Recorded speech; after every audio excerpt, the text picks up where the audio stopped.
That would be huge. Yeah, because, I mean, we've gotten a lot of good ones, actually, but the last year, when we got Patrick Willis in here, that was cool. We had Bowman and Willis at one time once. We've had really good ones. I mean, John Taylor doing backflips out here was pretty cool.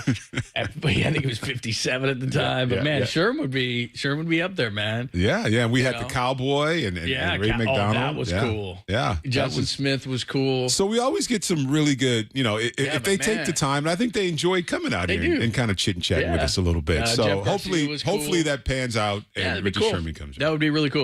We did not get Joe Montana when he was on our captain.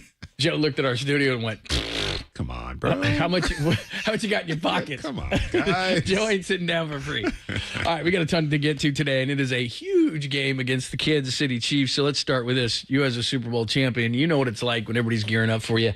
And yes, as I've been well-versed in this week, this is not going to bring back the Super Bowl. I understand that. But I still think from a psychological standpoint, that beating Kansas City, especially should you see them later, would be a big deal. And I know you guys did that in 94. You guys beat up on Dallas, saw them again. I mean, there just seems to be something about the Chiefs over the 49ers, a psychological thing. And maybe you guys had it with Dallas until you beat them. And then it was like, hey, it's on now because we beat these guys. We know we can. But is there some sort of psychological barrier, or is that overrated? Well, I mean, it's not overrated. I mean, I can just remember back in the 90s, and we lost to Dallas 2 NFC championship games back-to-back, and they went on and won back-to-back Super Bowls. And we kind of always had that feeling like, I don't know if it's a bad taste, but it was like, how do we get over that hump, right? During the season and after the game, I can remember the team kind of broke up a little bit. Some guys came and left, but it was still some guys who came in, like Gary Plummer, Ken Norton Jr., Dion. These are guys who are going to get us over the hump. But there was always a bad taste. I mean, I can just remember there was always it was a bad taste in our mouth because this is the same team, the same personnel. And we just couldn't beat them for some reason. Whatever it was, we just could not beat them, offensively or defensively. They were just better than us. And then we kind of took it on ourselves to kind of get better, and we bring in some other people. Ownership brings in other people.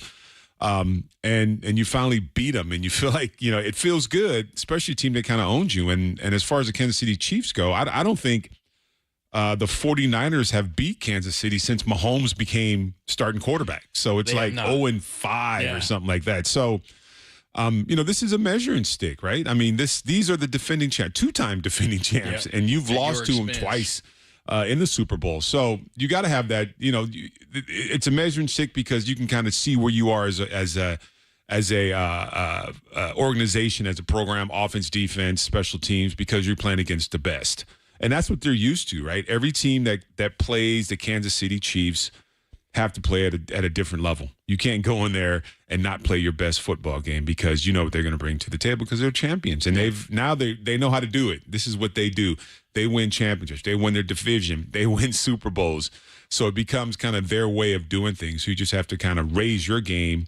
And I think the 49ers have the capability of doing that. But you can't make mistakes against these guys because they'll make you pay. Yeah, it goes back to 2014, actually. Alex Smith was the quarterback of the 49ers. Brandon Lloyd was making catches, and the only person that was around in 2014 that's going to be around today and play a prominent role is Travis Kelce, a young Travis Kelce in 2014, way before he met Miss Swift, long before he was so popular, and the Kelces were hawking everything from cereal to insurance. Are those guys on? I saw the other brother with a barbecue commercial. Yeah. I mean, I don't know what they don't promote. Talk about marketing. I mean, my God, man, it's unbelievable. But long before that, he was the only one. But you go back, 2014 is the last time they beat him. Alex Smith was the quarterback of Kansas City, and Colin Kaepernick was the quarterback of the 49ers. So that's a long time ago. But even in that time, beyond the 2 Super Bowls that nobody wants to hear about, what we know, 54 and 58, but it was also Jimmy Garoppolo should have stepped out of bounds. He rips his knee, and they get beaten Kansas City, although that bad season did bring Nick Bosa to the 49ers. So that's, I guess, a trade, but a wash, but you don't want to see it. But, Jimmy gets hurt in Kansas City. That season is completely gone. And then the last time they were here, they beat the 49ers, and most people don't remember this because Christian McCaffrey played, but he really wasn't ready. He got traded from Carolina to the 49ers that week, and they did throw him in the game. And also Brock Purdy made his debut. It was in mop-up duty against Kansas City. He drove him down the field a little bit, and then he threw an interception at the end of it. So he did actually technically make his debut against Kansas City, but they lost that game 44-23. So the memories even beyond the Super Bowl since the last time they beat the Chiefs are not good. It's injuries. It's Brock throwing in his first career interception. It's getting beat 44-23 and a bunch of jet sweeps from Cole Hardman, who's actually been gone and back since that time, and we know what he did in the Super Bowl. So, it's just not good memories overall. And so, again, not being a professional athlete in any way, shape, or form, but I'm thinking to myself mentally, because I think the 49ers have that on a lot of teams. I don't think Dallas the next week thinks they can walk in here and win. And I think that's, as an athlete, and again, tell me about this, I think when you hit the field, you always think you're going to win, or else you wouldn't be playing. But when it comes to the 49ers, they've had a psychological advantage all the way back when you played and when they started this whole run of teams walked in here and they didn't think they were going to win. Well, I almost have that feeling that the 49ers look at Patrick Mahomes in Kansas City at this point and think, can we win versus we're going to win? Yeah, I mean, you get that when you've won back-to-back Super Bowls, right? Or you've won 3 Super Bowls in the last, 5-6 years. So, you always figure out, and, it's up to the coaches, right? I mean, how do you scheme up so you can get after these guys? I mean, because they are the best. I mean, there's no joke. I mean, we talk about, the Kansas City Chiefs have, I think they've won their games less than 7 points or some weird stat, but they're 5-0. So that means that they find a way to win football games. So they're a good team offensively and defensively. They're just a good football team, and they have a fantastic quarterback. And I think Andy Reid, I mean, we always talk about Kyle Shanahan being this offensive. I think Andy Reid is truly an offensive genius, the way he plays or way he calls a football game. So, I mean, they're the best team in the National Football League. So I think every team, when you play against a Kansas City Chiefs, you think, do we have an opportunity to win? And like anything, I mean, you get the confidence if Kansas City lets you sit in the game long enough. But you got to make plays. Yeah. I mean, that's the thing. You got to make plays. You got to make plays, offense, defense, and special teams. I mean, you just can't go out and play an average football game and expect to beat these guys. You have to play your very best game. And that's what it was when I was in the league with the 49ers, is that every team, they had doubt. But once we got on the field and we played the way we played, the doubt was there. They're like, okay, we ain't going to win this game. But if we let teams stick right. around, they would be like, oh, we can do this. Yeah. We can do this. Right. But you have to play your best football game. Well, I think you said something really interesting, and then we'll stop giving the Chiefs so much, but they deserve it, let's be honest, is that you just mentioned something that I think is huge, which is Kansas City's not blowing teams out. They're kind of like they were last year early in the season. They're really good defensively. Steve Spagnuolo and the type of things he does and the blitzes he brings and the tight man coverage and all those things that you're going to see today against Kansas City. But offensively, they haven't really gotten it going. And this isn't any indictment on Patrick Mahomes, but he's got 6 touchdowns, 6 interceptions. They lost their top 2 receivers and their running back. That sounds familiar. The 49ers are dealing with injuries too. Right. And they're actually worse than the 49ers in the red zone. So we think of the Chiefs and think, well, they're great in the red zone. They do all these creative things. Maybe they've gotten, I was listening to a lot of Kansas City radio this week, maybe they've gotten too creative in the red zone and they need to kind of do what the 49ers do, especially in the low red zone, 10 yards in, start playing some bully ball. That's kind of what they were talking in Kansas City, too much of the ring around the rosy stuff and all the things Kansas City does. But they haven't gotten going. But what they do, as you just pointed out, is when the game is close, 15 gets the ball, probably goes into the huddle like Joe used to do and says, we got this. We'll just go down the field right now. We haven't played a great offensive game. We'll go down the field. We'll pull this thing out. The 49ers have not done that. The Cardinals, last time we were here, they didn't. The Rams, I mean, we talk about these games, but it's about closing. And then if it's about closing, then we have to go back to Super Bowl 54 and 58, where they didn't close. And the one thing I would say today is we're just talking about red zone and Kansas City struggling with it even worse than the Niners, which we've talked about all season. You cannot beat these guys with field goals. No. It's, Jake Moody, by the way, Jake Moody's not here, and Matthew Wright tried to make a tackle too, and they're not. That didn't work. First of all, what are the chances of you losing 2 kickers in 2 weeks? Well, you tell me. Stop trying to tackle people. You don't tackle. Oh man, you're not supposed to tackle people. But yeah, I mean, like you said, they're closers and they know how to win. Right, that's football what scares games. me today. Yeah. I think it'll be a close game. I think it'll be a good game. I think the 49ers have a real opportunity here. But can you close against Patrick Mahomes? Well, you didn't close against the Rams. You didn't close against the Cardinals. And you had the opportunity to do that. Right. And this is the team, the ultimate closing team that if you let them hang around, like you said, the Chiefs will just say, okay, well, I got the goal today. Don't let 15 have the ball at the end of the game. How about that? I mean, it's easier said than done, but that's the goal, right? Right. I mean, it has to be to play keep away a little bit. So that means, you're 3 and out on defense. So you got to figure out a way, whatever it is, to figure it out to get off the football field. It can't be these 3rd and longs and these long drives because he's going to pick you apart and kill you. And you're talking about the injuries. I think all teams are beat up right now. Yeah. I mean, I watched Kansas City a couple of weeks ago. They played with 3 tight ends, and they were still moving the ball down the football field. So he's amazing. He has Andy Reid is a fantastic coach, and he figures out a way to do it. So I think the biggest challenge is going to be 49ers defensive line.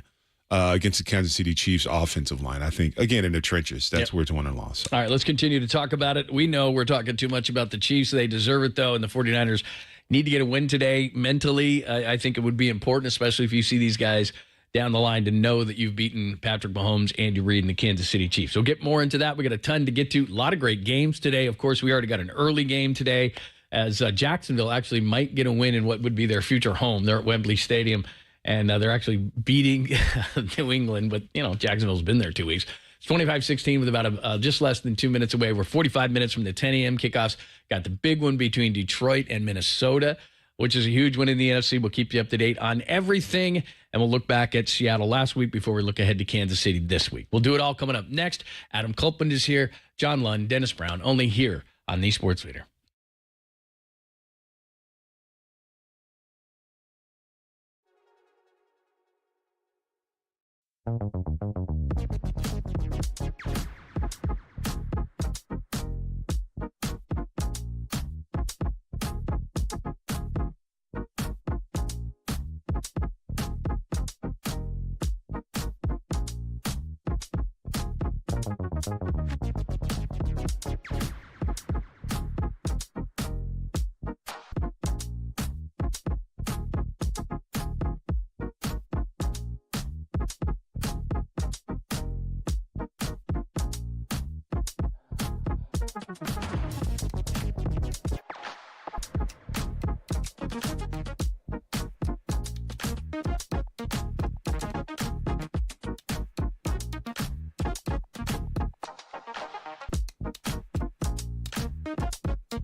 No, I think he's a heck of a player. I remember the head coach at Iowa State saying this guy changed the program around. When you make a statement like that, and he's a good football coach, when you make a statement like that, that's bold, and it's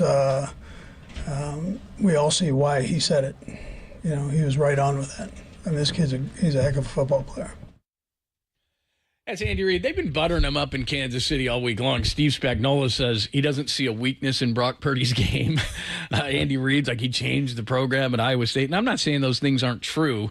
I'm just saying that Brock is really smart because after Spagnuolo said that he didn't see a weakness in his game, and then somebody asked him about it, and Brock said, I got a lot to work on in my game. I'm not buying that stuff. But I'll say this because we didn't lead with Brock, which is amazing. We led with the psychological advantage that the Chiefs may have on the 49ers right now, but I guess we'll do Brock second.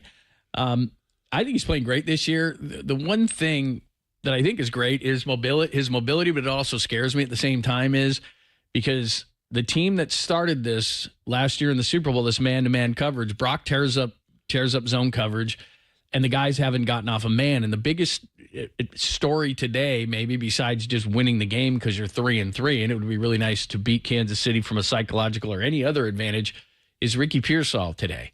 Now, I don't know what to expect from Ricky. We all know the story by now, but in case you've been sleeping under a rock, heck, I don't know. Maybe you were, but Ricky Pearsall gets shot on August 31st, had some shoulder injuries in training camp, so really didn't participate in a lot of training camp anyway. And now he's coming back after all of that. And first and foremost, just his health. I mean, it's pretty amazing that we sit here on October 20th. He was shot in the chest on August 31st, and Ricky Pearsall is going to make his NFL debut today. But the reason I'm correlating it to man coverage is one of the reasons they drafted Ricky is they knew in the Super Bowl they couldn't get off man coverage. Debo Samuel, by the way, statistically is the second worst wide receiver in the league in getting off man coverage. Brandon Ayuk had the great game against Arizona. He had 8 for 143.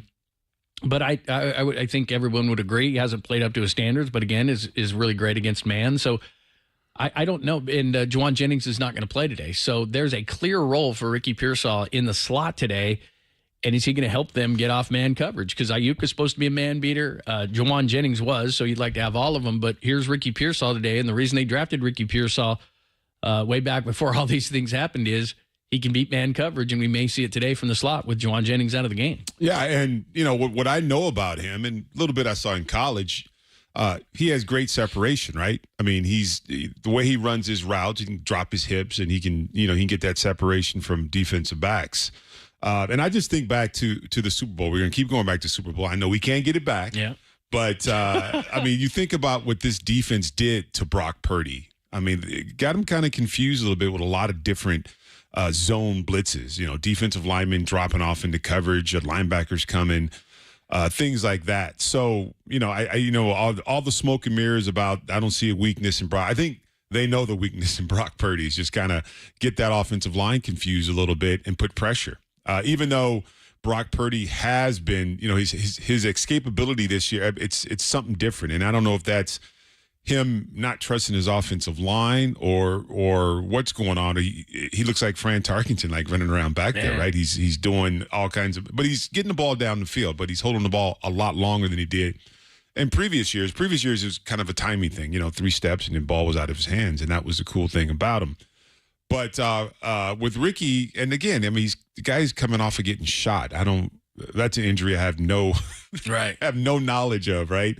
Getting shot, and then, now you're back playing an NFL football game. So, yeah, definitely, there's an opportunity for him today. And, it depends on how the Chiefs are going to kind of attack the 49ers. But he's a kid that can get some great separation, right? And, he's a guy that can go up and get some of these balls in the middle, doesn't mind running routes in the middle of the football field.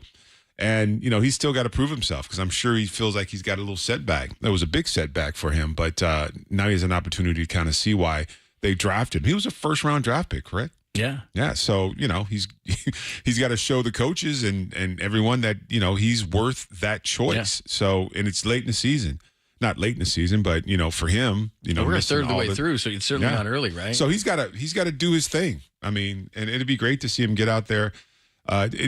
again, he's got to get himself in some kind of football shape. But it'd be good. I mean, his first catch is the crowd's going to go crazy, right? I think that I don't know that if he's going to start today. I don't know. They're going to go 3 wide receiver set. They don't normally do that, but I almost think they should and introduce the offensive guys and put Ricky in there. And if you don't do, just put as a specialty. And by the way, make it his NFL debut. Yeah. The one thing I don't know, and I don't know if anybody can know, and you played the game because, like you said, he got shot in the chest, and then he was injured in training camp anyway. So if we think about Brandon Ayuk, who had a lot of passes thrown to him by Brock Purdy, both in season, out of season for a few years.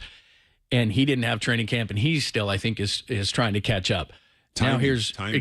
Now here's Ricky Pearsall, who missed a lot of training camp, who got shot, who's trying to, and then all of a sudden we're all, because I guess what I'm doing is I'm trying to put realistic expectations on him because everybody's thinking, man, this is going to be exciting, and it is. And the minute he comes into the game or is introduced or however it's going to be done today, people are going to go nuts. It's going to be great. Yeah. But how much can you really expect, especially against the Kansas City? And this is the very reason he was drafted, was because he's a man beater. So what is realistic? I know this is probably an unfair question to you, but what's realistic to expect from a guy who just went through all that stuff that I just described? Yeah. And the timing, I mean, the NFL is a lot different than the college game, right? And it's got to be the defensive backs are a lot quicker, a lot faster. They can read routes a whole lot better at this level, I would assume. And, he's got to kind of get himself into the rhythm. But I can see him getting a couple catches, right? I mean, some short, maybe some dig routes, maybe some outs. But I can see him getting a couple receptions today. Who knows? It could be his career could be today. I mean, he could turn it out today. But, realistically, I don't think we should think he's going to come out there and play at a really, really high level. I think we can expect a couple passes to him because he's got to get the timing. I mean, he's got the timing with Brock. I mean, practice and game speed is completely different. And this is a good Kansas City defense. So 2 or 3 catches today. But the crowd's going to go crazy when he catches his first one. Believe me, if he had 2 or 3 today, I would think that would be great. Yeah. The one advantage, I guess, if he has an advantage, there is literally no NFL tape on him. Now, there's some camp, and, he's been running around. But, I mean, the Chiefs don't know. So maybe there's a bit of an advantage to that where they don't, you can go back to college tape because that's the last time he played in a real game. Remember, he didn't play in any preseason games. He hardly participated in training camp with injuries. The other thing that should be noted is not only did he get shot, there was a wrestling. There was, they were on the ground and there was some stuff from that too. So, he's overcome a lot to get to this point. So first and foremost, amazing. But, oh, by the way, go out there playing the slot against the Kansas City Chiefs. Best of luck. And I don't know if they're going to put, I think Trent McDuffie's probably going to be on Brandon Ayuk, but they've got enough guys. They don't have L'Jarius Sneed, which helps the 49ers, but he's going to be in the slot. And the whole thought of both from a 49ers and a Chiefs perspective is, look, it stinks what happened to you and everything, but the Chiefs aren't going to have pity on you. If you're out there, it's 100%. No. And the thing he went through was crazy, right? I mean, you have a kid that's trying to rob you with a gun in your face. I mean, face to face. And then you got to wrestle the gun after being shot. That's crazy. And they end up shooting him too. So it was tragic and it was too bad it kind of happened. But yeah, you're right. Kansas City is like, yeah, whatever. I mean, if we can set you up to get a pick on you or get a big kick on you, that's what they're going to do. So welcome to the NFL. I will say that, and we need to play this a little bit later on in the show. Jacob Cowing said that he was the coldest white boy he'd ever seen and the swaggiest white boy he had ever seen. Why is it got to be a white boy? That's what he said. I'm just reiterating. Can we say that? I can't. White boy? Jacob Cowing can. I cannot. I'm just regurgitating what he said. So that's what he said. Well, he did pause too. He kind of looked up in the air like, "Can I say this?" And he went, "Yeah, I think I can." And then we're saying it now. That's it. That's what he said. So I mean, that's a good thing. He's from Miami though, right? He's from Arizona, but yeah, he played down in Florida, and he's and Brock knows him. They played against each other in high school. Brock and who's colder, George or? Have to ask him. Last Jacob Cowing. He's the master of ice. I guess he just knows what's cold. You got a son in Arizona. Is he cold? No. Is he a cold white boy? He ain't swaggy. He ain't cold. He just asks for money. I don't think that's cool. So he's smart. He's smart. All right. John Lynch, the general manager of the 49ers. Of course, he comes on the morning show with Murph and Marcus every single week. If you missed the conversation, you are in luck. He'll talk about Ricky Pearsall playing Kansas City, Patrick Mahomes, the way Brock Purdy's playing, all the answers to all your questions, a lot of injury ones. We're always doing that. this time of year. So you will hear from the general manager of the 49ers, his weekly conversation with Murph and Marcus, and we'll do it coming up next, only here on the Sports Leader.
What's happening? Game day at Levi's Stadium. John Lund, Adam Copeland, Super Bowl champion Dennis Brown. Thank you for joining us. It is going to be a wonderful day. It's only the Kansas City Chiefs. That's all. Before I throw it to John Lynch for his weekly conversation with Murph and Marcus, let me ask you this. Is this the kind of game, because I was trying to make this this point all week, and you can't really tell until afterwards, so everyone was like, nah. But last year they play Philly, and they wanted revenge on that game where Brock gets hurt, and they're thinking to themselves, man, and they went out and they smoked Philadelphia, and then the rest of the year they were rolling. Now, that was a lot later in the season. There's going to be injuries. We all assume that, everyone's going to get healthy, but there's more injuries that happen. So maybe, maybe not. But could this be a catalyst kind of a game where you beat Kansas City, you finally get over on Mahomes and Reed? Yeah, you would have liked to have done it in the Super Bowl, but can this be a catalyst to the rest of the season if you get a win like this? I mean, this has got to be huge for just, character and, getting that bad taste out your mouth and other things like that. But, this is where we at in week 7. I mean, you're telling me no. I'm just saying. I mean, if it's playoffs or if it's in a Super Bowl where it really matters like that, this matters too. But I think with a game like this, you just got to, you're 3-3, 49ers. You lost 2 games you should have won. Yeah, Cardinals and Rams. Yeah, and now you got a team that's coming in that's undefeated 5-0. You just gotta Super get a Bowl win. champs. I mean, that's what you got to focus on. This is a team that's going to be a big challenge, even though they're on the road. But this is the best team in the National Football League. I think that's what you ought to focus on. All right. You let me down soft there. I'm very happy with that. John Lynch, of course, joins Murph and Marcus, the morning show, which you can hear weekdays from 6 to 10, and you should. John Lynch talked about how much of a palate cleanser the win over Seattle was last week. Well, I think I'm just really proud of our team, the way we responded, coming off a tough loss, one that was, very much, you give Cardinals credit, but self-inflicted, and we just weren't pleased. We had let a lead go. We didn't finish. And I thought Kyle did a great job, came in and talked about it being a mindset and mentality game. I thought our players didn't make too much of it. They embraced that mindset and mentality, attitude, and they went and took care of business. And it we got up 23-3. The kickoff return happens, and it's easy to fall into, oh, here we go again. And instead, guys stepped up and made plays, and it was really good film. I think the more I watched it, it was really impressive. A lot of great efforts from multiple people on our team, offense, defense, special teams. We still got to strive to be a lot better, but we did some good things there as well. And I think ultimately you go on the road in Seattle. That's a big time win on the short week. And then, the nice thing about those Thursday games is when you win one, it turns into a mini bye. You get a little rest mentally and physically for our players. I think that was important. So the Chiefs are coming off a complete bye, but we're coming off a little mini bye. So I think both teams will be rested and ready. Yeah, and John, I think one of the biggest takeaways is not just the performances that you got from some of your veterans like Debo Samuel and George Kittle, but also the performances that you got from your rookies. And I wanted to start on the defense side of the ball. Both Mustafa and Renardo Green got their first interceptions. What was your takeaways from those young DBs and getting their first turnovers in the NFL?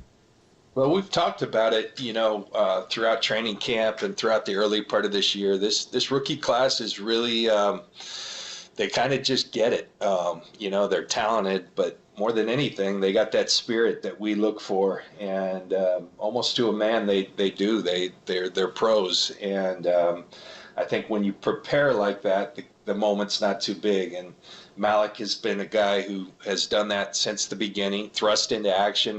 With Hufanga, Huff going down, and Huff. I mean, that's a huge loss. Huff is a special football player. Coordinates a lot of what we do aside from just being a playmaker. But I think what the coaches told Malik is you don't have to go be Huff, go be yourself. And he prepared for the moment and kept putting himself around the ball. Dropped one versus New England, and took some heat for that, but came back. And when you keep putting yourself in the right position, the plays are going to come. So real proud of Malik. I thought he tackled well in that game as well before he went out. And then Renardo Green, I think Renardo could have made the play of the game right there, on that interception, undercut DK Metcalf, and it's something Renardo impressed us with. He went against the top receivers in the country, those LSU receivers, and he'd go toe-to-toe with them and compete with them, and that's exactly what he did, and he made a huge play for us. And Garendo, on the offensive side of the ball, Pooney's been doing it all year. This class is really stepping up and contributing in a big way, and that's a huge pickup for our team. Big time, and that leads to the other rookie, Ricky Pearsall. And so, first of all, just kind of a two-part question. One, having him back, what it's done for the team and the locker room, and two, is there a chance he plays Sunday? To the latter, absolutely there's a chance. He's had a good practice week. Our mindset, we opened his window earlier this week. So, the rules are when you're on IR, you can work off to the side. And our strength coaches, trainers do a tremendous job of kind of building the volume to the side.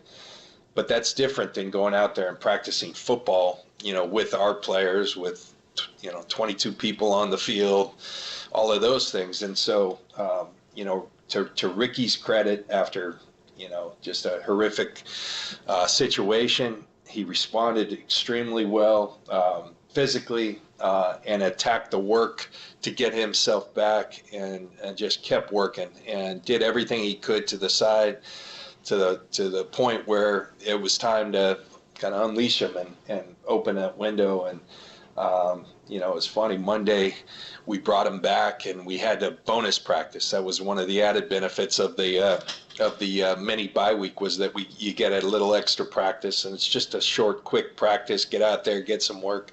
But for Ricky, I think it was a big deal, because I think there was he had been waiting for that moment for a long time, and within like 4 or 5 plays, he was super tired. And I think the excitement for that moment was a lot, so to be able to go through that on Monday and then come back, have your off day Tuesday, regen day, and then he's stacked 2 really good practices here. So we got to see how he responds today. We'll make a decision as to whether he's out there, but I think it's trending in a good direction, and can't say enough about the kid and the way he's handled this whole deal. And there's a reason we picked him where we picked him. He's a really good football player who we believed is going to help this team now and into the future. And that could start this weekend. Yeah, and John, I actually wanted to circle back to your decision to draft Ricky Pearsall. I heard comments from Brock Purdy earlier this week talking about his skills in getting separation and his ability to beat man-on-man coverage. So I'm just curious if seeing the success that the Chiefs had in the Super Bowl with that man-to-man coverage influenced the decision to draft somebody like Ricky Pearsall. Well, Kyle's dad, Mike, I played for him for 4 years, and he used to tell wide receivers, if you can't beat man-to-man coverage, you're going to be selling cars, And so, that's kind of a prerequisite for the position. But yes, it is a skill, and Ricky does have that skill. He's a technician. He's got a lot in his body. He's a professional who's always going to be in tip-top shape. He's got crazy, yesterday we were looking at, all our guys who vertical over 40 inches. Ricky's one of those. So there's some rare explosion and things like that in his body as well. But then he's a real savvy and smart player. So Ricky had a lot of qualities: toughness, really good hands, confidence, all those things, production.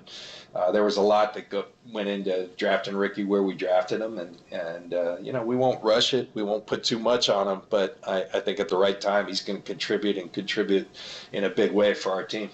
John Lynch, every Friday at this time, and definitely a mood changer from pre-Seattle last week to getting that win up in Seattle, and then the mood changes this Sunday because here come the Kansas City Chiefs. So, John, setting aside the X's and O's, a rivalry, a nemesis.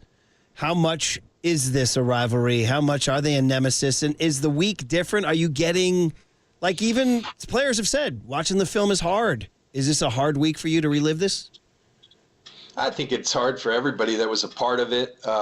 You start watching it, part of the preparation, you gotta study, what's transpired. And usually what goes into a study, coaches go much deeper and go, sometimes years of competition, but players typically watch the last 4 games as part of a study, but you're always going to have the last time you played a team, and so you watch that, and that's not always easy to do.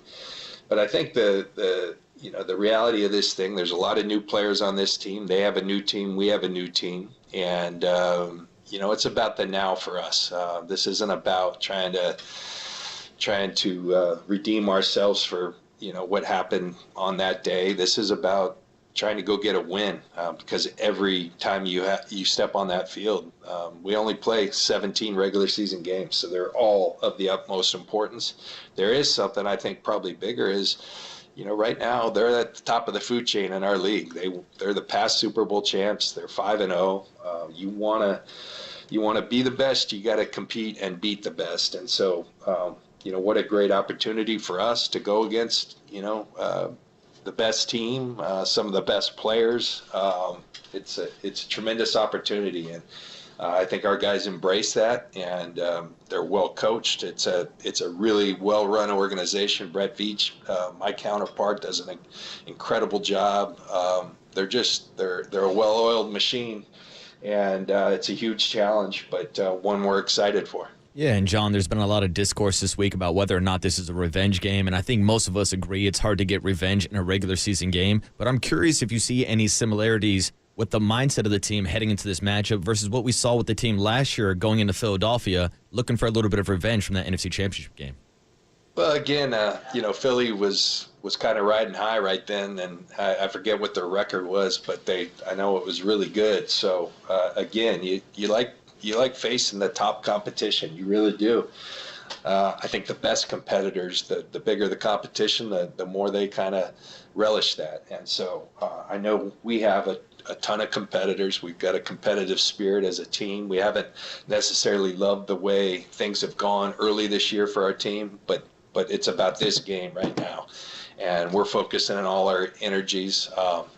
I can tell the crowd they can play a huge part in this game. We got to have Levi's rocking, and we expect that it will be, and we got to give them reason to be rocking, and man, it's gonna be fun.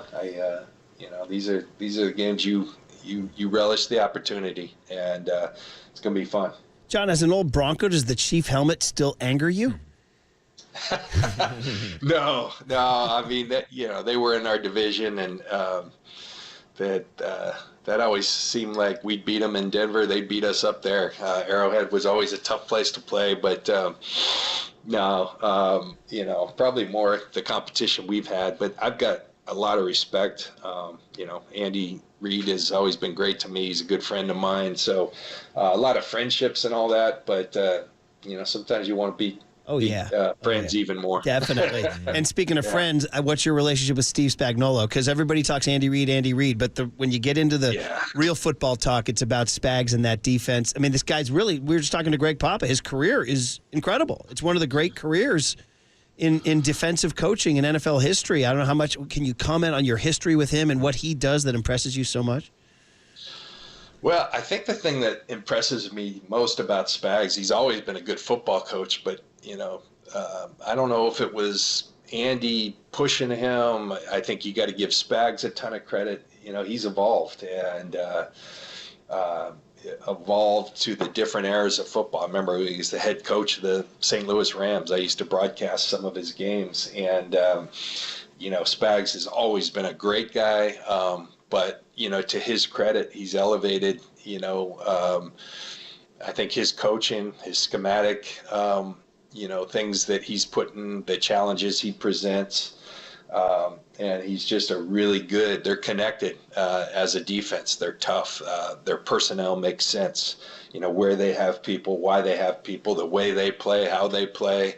And it's not just Spags, it's his leadership of his entire staff, and then most importantly, the players. They've got some exceptional players. So nothing but respect for Spags, and that unit is a really good one. And they're good at everything. There's not a facet of their defense where you look at it and say, okay, that's a weakness. So great challenge for us. Last question for me, John, is about Christian McCaffrey. Our listeners ask us every day for updates on CMC, so I'll ask you the same question, John. Are there any new updates on Christian McCaffrey? No new updates other than he's doing incredibly well, and it's all about the ramp up, increasing the activity, making sure that there's no setbacks, and I could just tell people he's on a good track with that. No timelines or anything, but he's doing a little bit more. Not each day, we kind of stagger it, work hard one day, kind of go into more of a regen day the next day, but when you can start to stack those and not have setbacks, that's a good thing, and that's kind of the direction he's trending in. All right, we'll end it with this. Like when Mahomes jogs out there, are you going to start twitching, or just, are you going to be able to breathe and just, okay, there he is? Do we have breathing exercises ready for Sunday? He makes you breathe, and the thing about him, he makes you breathe all the way to the end. I think that might be his greatest trait. If you look at him this year, they've been almost every game, maybe other than one, has been a one-score game. They're closers. They close extremely well. They win tight games, and a lot of that's you give credit to their entire organization, to their head coach Andy Reid, but a lot of it's Pat Mahomes and his ability to be cool and calm at the biggest moments. And so you have to understand that. You have to know it. You have to finish everything you do.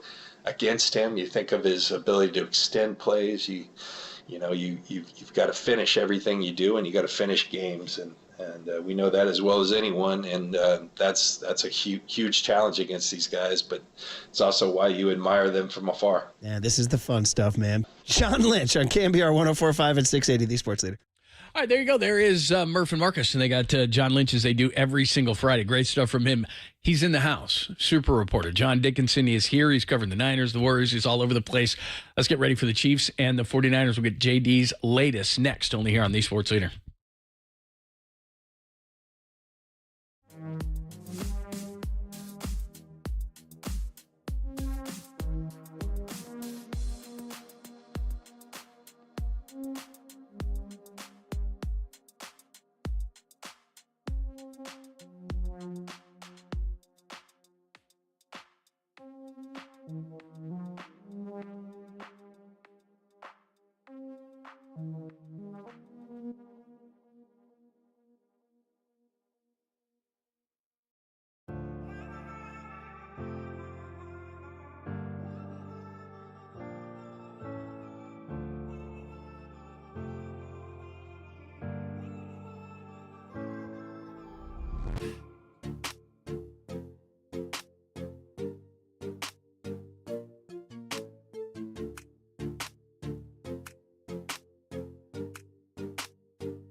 I mean, I think, he is who he is. I am who I am. All the quarterbacks in the NFL, I guess, would say the same thing. And so, obviously for what he's done and obviously the Super Bowls that he's won and just what he's done in the NFL with his plays and his style of play, it's fun to watch. And, but do I compare myself to him or anything like that? No, I don't compare myself to any other quarterbacks in the NFL. I am who I am, and I'm trying to win for the 49ers and play my style of ball. But obviously, I tip my cap to him, and he's done a tremendous job, man. He's definitely on the way up to being one of the greats in the NFL as a quarterback, and that's no secret. And so whenever you get a chance to go up against a guy like that on the other sideline, it's always fun. Of course, that is Brock Purdy giving compliments to Patrick Mahomes, and all the Kansas City coaches were giving compliments to Brock Purdy. That's what happens. Lots of big stories today. Ricky Pearsall is going to make his debut. The psychology of the Chiefs. Let's get into all of it. John Lund, Adam Copeland, Super Bowl champion Dennis Brown, and now super reporter, our good friend John Dickinson. It is John Dickinson as JD joins us. By the way, it's time for Who's Hot. Beyond John Dickinson, who looks damn good today. Sponsored by Valley Heating, Cooling, Electrical, and Solar, locally and family-owned for 62 years. So I'll put you on the spot right away before we get to anything. I don't mean in an attractive standpoint. I just mean as a football standpoint. Who would you say after the Seattle game is hot as we get ready for the Chiefs?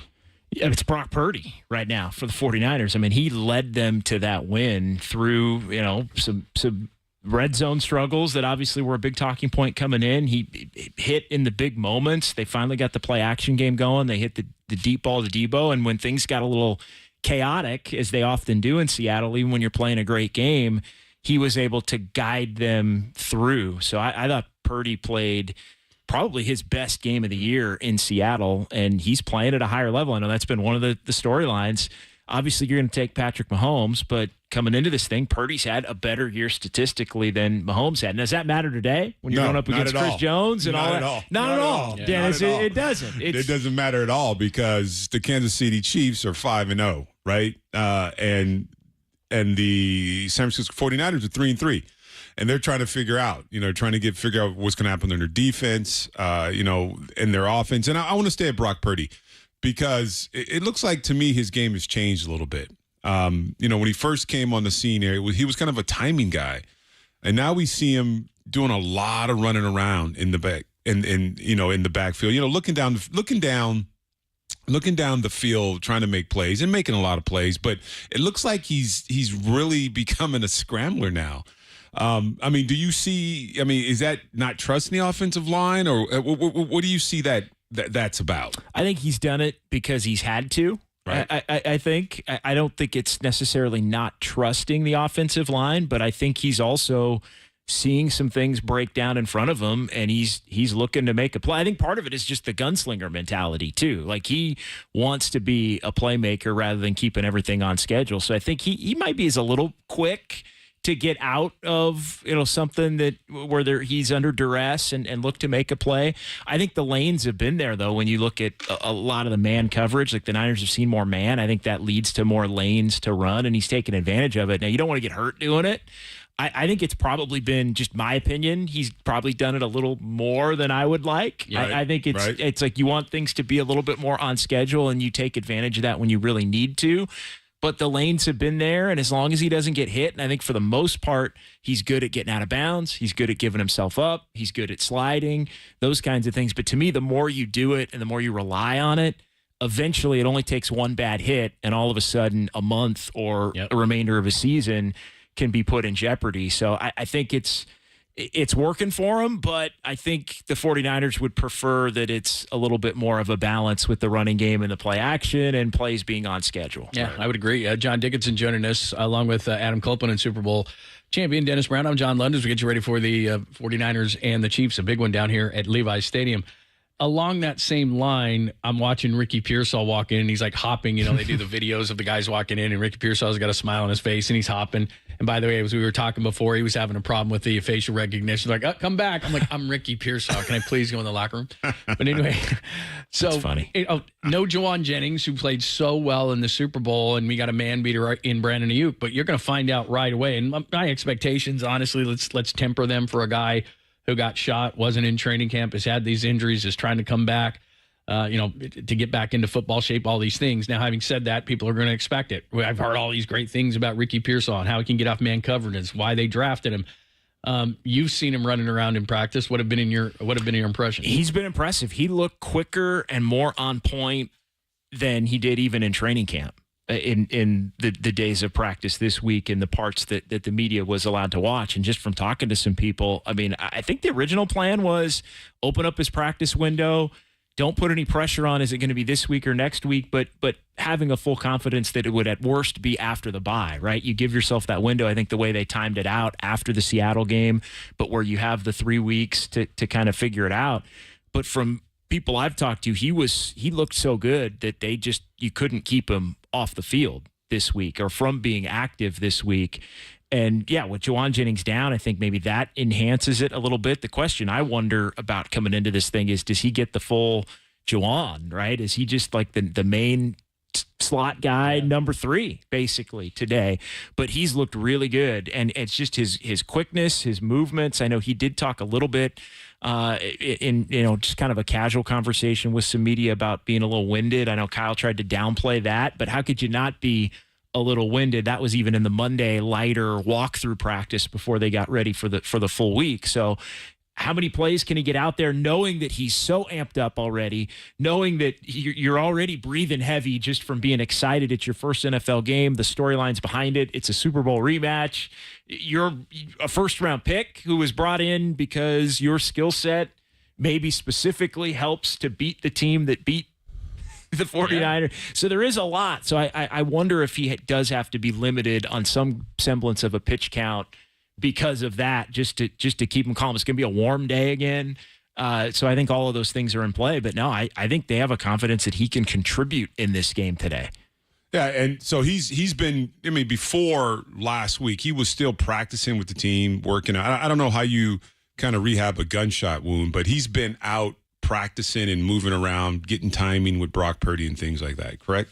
He's been, well, as much as you're allowed to. I mean, before you're activated, you can't be on the field and participating in any of the like, there's like a window of time. Now you can obviously maybe go throw, like he can't be a part, he can stand and watch practice. Right. He can't be out like physically participating in anything during those times up until this week when he was. So he's got a week. But conditioning and all of those types of things, rehab from an injury, just like any other injury, right. He's been able to do that, and they can do some things off hours if they want to. Right. But in terms of like some of the official stuff, there is a window when you're not active that's you're not able to do that, and people are checking on that within the NFL to make sure you're not violating it.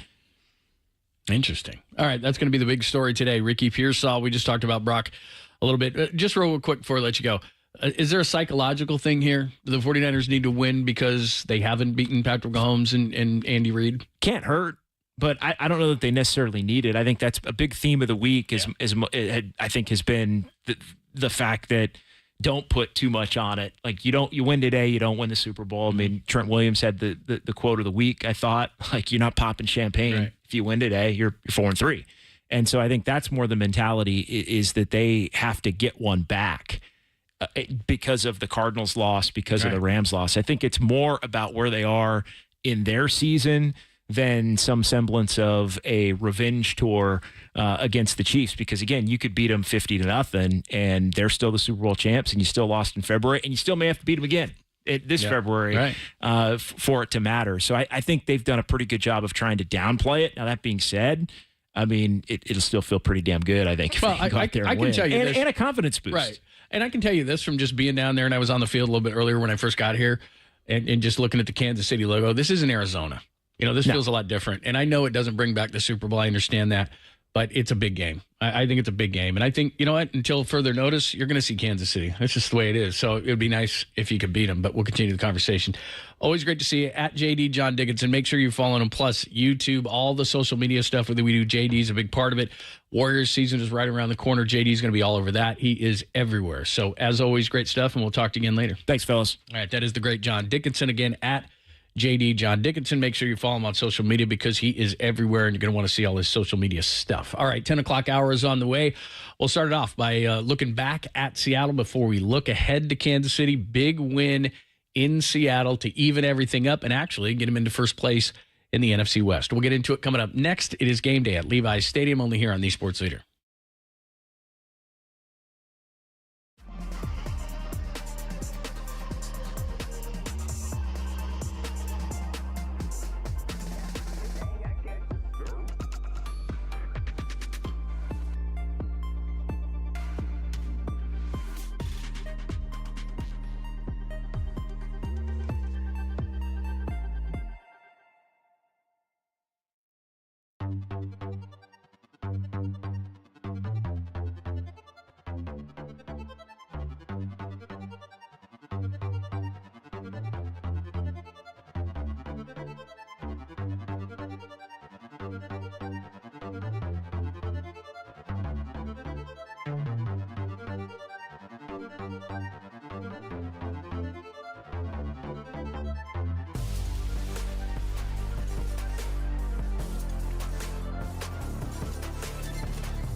Brock Purdy kneels it out, and the game is over. The gun goes, and at last, it's over. 3 days of bliss instead of 3 days of depression. Wow.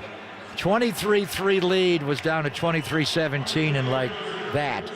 But they do hold on, and they do win the game. 3 days of depression, bro. Niners get the win last Thursday. Ball out against the Seattle Seahawks. Tim Ryan and Greg Papa will be on the call today for the Niners and the Kansas City Chiefs, coming your way at 1:25 right here on the Sports Leader. Adam Copeland, Super Bowl champion Dennis Brown, John Lynn with you. Let's get to the QB comparison, sponsored by Friedman's Appliance, proudly serving all of Northern California with a wide selection of luxury appliances. Visit them in Pleasant Hill to see the Friedman's difference, and by Dolce Vita Tequila. Tequila, pure and simple. Seems sort of foolish to compare Patrick Mahomes and Brock Purdy, except that if I were to give you the numbers sort of blindly as to what these two guys are doing this year, and you didn't know what the season was that the Chiefs and the Niners were having, I think historically people would look at the numbers and say, oh, Patrick Mahomes, these are him. 6 touchdowns, 6 picks is what he's at right now. Brock Purdy, though, leading the league in air yards per attempt. He's having one of the best statistical seasons of any quarterback in the NFL. However, Patrick Mahomes, 32nd in the league in air yards per attempt. He's 28th or 27th in the league currently in total air yards passing. They are not throwing the ball downfield. They've all of a sudden become a 50% rushing team, have the Kansas City Chiefs. What's interesting with them, like you said, is they're not. It's kind of reverse. They're getting yak yards. The 49ers are not. Yep. The thing that scares me about Mahomes with a lot of quarterbacks are like, well, they're just not having a good year. Mahomes is. I look at it the other way. It's kind of like he's due. So if he's 6 touchdowns, 6 interceptions, then he's due for a really big game. And we're looking at it from our angle. We were just talking about this in the studio that we're looking at it from the angle of the 49ers really need to get this one and everything else. You don't think the Chiefs are going to come out knowing that that's the mentality and they want to send a message to the 49ers too? This is not a one-way street. So, look, I think Mahomes is going to play great today. The thing that scares me the most is the Chiefs have not been dominant in their wins. What they do is they win at the end. They have confidence, and it's like you used to be with Joe. Mahomes, 15, walks into the huddle at the end, and they say, we got this, and they do. And the 49ers have blown games against, as we know, the Rams and the Cardinals because they couldn't finish. So here's the ultimate finisher against a team that has struggled to finish, and that makes me nervous. Yeah, and you said it. I mean, the Kansas City Chiefs, they're closers, right? I mean, 6 interceptions, 6 touchdowns. It doesn't matter. You're 5-0. I mean, you've won every game that you've gone out and played, and the 49ers are still trying to figure out kind of how to do that. You throw away 2 football games, the Rams and the Cardinals, that you probably should have won. And you have an opportunity to close a game, and you don't. And that's what champions do. You close football games, and that's what the Chiefs have done, and that's what they do. So stats, I think, in a game like this, I don't think it really matters. I mean, it looks good on paper, but the proof is in the win and loss column, and the Chiefs figure out a way to win football games. Well, and John, of the 5 wins the Chiefs have right now, we should point this out. The Chiefs have never, under Patrick Mahomes, started 6-0, which is interesting here heading into Week 7. After the bye week last week, despite all the Andy Reid numbers, they've never started 6-0 under Patrick Mahomes. What I look at with these two teams, and what's interesting about the offense for the Chiefs is how many times have you looked at the Chiefs' offense under Andy Reid and Mahomes and said, I don't really know what their identity is? Yeah, that's a good point. I think that what's funny, and again, this was kind of the deal last year, is they're really good defensively now. They don't have L'Jarius Sneed. I think there are opportunities, and I know we'll get into Ricky Pearsall and beaten man coverage and all those kind of things, but defensively, that's their identity. Offensively, because they've lost guys, they're having to be creative, and it's a lot like the 49ers. We sit here and say, oh, look at all the injuries we'll have. Well, they're down their top 2 receivers. Rashee Rice is a huge one. Kelsey still remains, obviously, and they bring back Kareem Hunt, but he is not Isaiah Pacheco. So, they're down 3 major offensive players. So it's really hampered what they're doing offensively. They're worse in the red zone than what the 49ers are. And I was listening to Kansas City radio all week, but especially coming down for their pregame, which actually is longer than ours, which is a miracle. Theirs was like 7 hours. Did you catch me on that pregame, John? Because I did about 40 minutes with him earlier this week recording. Dude, I kid you not. I was like, are we really doing this, huh? Seriously, they just go forever. But the thing that was funny was it was like listening to an echo chamber, because they're like, Andy Reid needs to run the ball in the low red zone, and they're getting too cute, and hell with this ring around the rosies. And, I mean, they did like 20 minutes on it of, they're not getting it done in the red zone, and they think they're being too cute and doing too many funny things, and they want to just run the ball in the red zone. Well, I know somebody who talks about that a lot. I mean, that's us. We've been talking about it the whole time. So, that's one thing that they need to continue to contribute to the frustration of the red zone. But you're right. Offensively, I don't know if they know what they are yet, but certainly they're right now, as they were last year, a lot of the year, a defense first team. And that's weird to say about a team that is led by Patrick Mahomes. Yeah, and we were talking about the defense. Chris Jones. I mean, he's a guy that can take over a football game, right? And he picks who he rushes against. So, I mean, you're going to see him go up and down the line of scrimmage, and he's going to attack this offensive line. I'm sure he's going to be over all the offensive line, but I can see him getting a lot of work over the guards. I think that's the quickest path to Brock Purdy. So, he's going to see a lot of work on the inside. But he's a guy that you got to block if you want to win this football game. Kansas City, 32nd in the league in explosive plays per game. That's 10-plus yard runs and 20-plus yard passes, the least in the NFL, something that I don't think we anticipated. And to your point, John, the calling card or the identity of the Chiefs' offense is similar to that of the Niners, is that they're just not good in the red zone. You pointed out the Niners' red zone attempts relative to percentage of conversion rate. Here's how it stands right now. Entering Week 7 of the NFL season, as we're just getting underway about 10 minutes ago, games across the league are kicking off. The Niners get to the red zone second most of any team in the league at 4.5 attempts per game. The Chiefs, the ninth most of any team in the league at 3.8 attempts a game. The Niners are 25th in conversion at 44%. The Chiefs, 29th in conversion at 39%. It's odd for two teams who have this level of offensive play calling and number of weapons to not get into the end zone. However, McCaffrey, we've pointed this out, 21 touchdowns last year, 18 of them came inside of the red zone. Yeah, and it's the same kind of a thing. I mean, again, you can't use it as excuses, but they're missing their top two receivers, and they're missing their top running back. And again, Kareem Hunt has done a nice job filling in, but he's not Pacheco. Pacheco is a hard runner. He's kind of like Jordan Mason in there, so that really gives you a lot of help. And again, what they were saying in Kansas City is that we're not running the ball in the low red zone 10 yards in, and they've struggled with that. And Andy Reid does get cute, and they were saying, how many tight end flips to Travis Kelce can you make? And it's a good point, which is, okay, you're looking for it. Now, it works sometimes. But the thing, I guess, that I would struggle with is still, and I look at the 49ers the same way. They got well against Seattle, but they did struggle in the first two, but they finished their last three. Great throw by Brock Purdy at the pylon for a touchdown. Great look-off throw back to Kittle that threaded the needle, and then that 6-yarder by Kyle Juszczyk after Guerrero went down. So they finished their last three. Hopefully that gives them some confidence. But the thing about the 49ers is George Kittle's great in the red zone. We're going to see what Pearsall is in the red zone. Debo's great in the red zone. They should have enough guys. Ayuk's great in the red zone. They should have enough guys to do it. Kansas City is kind of doing it with smoke and mirrors right now, but they're going to find a way, and hopefully today is not the breakout day for Kansas City in the red zone.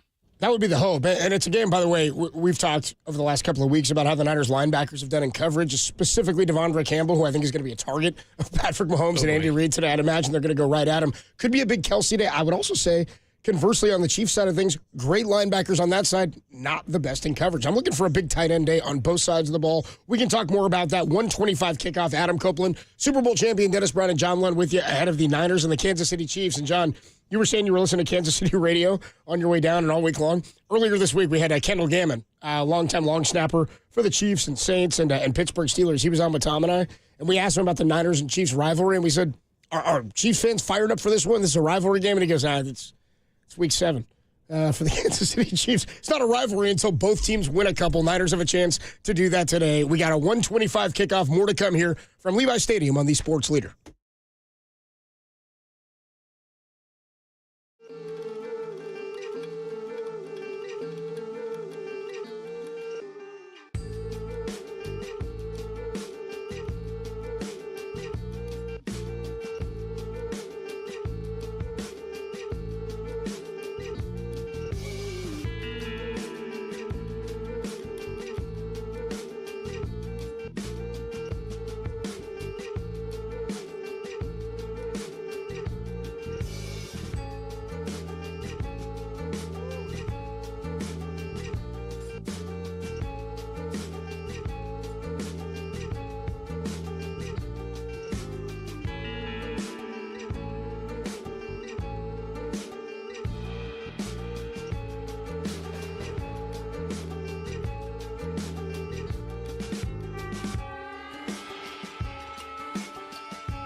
Yeah, I think everyone understands that we've lost the 2 Super Bowls to them. So, I mean, that can give a little post-traumatic stress when you turn on the tape, but I think that's human nature.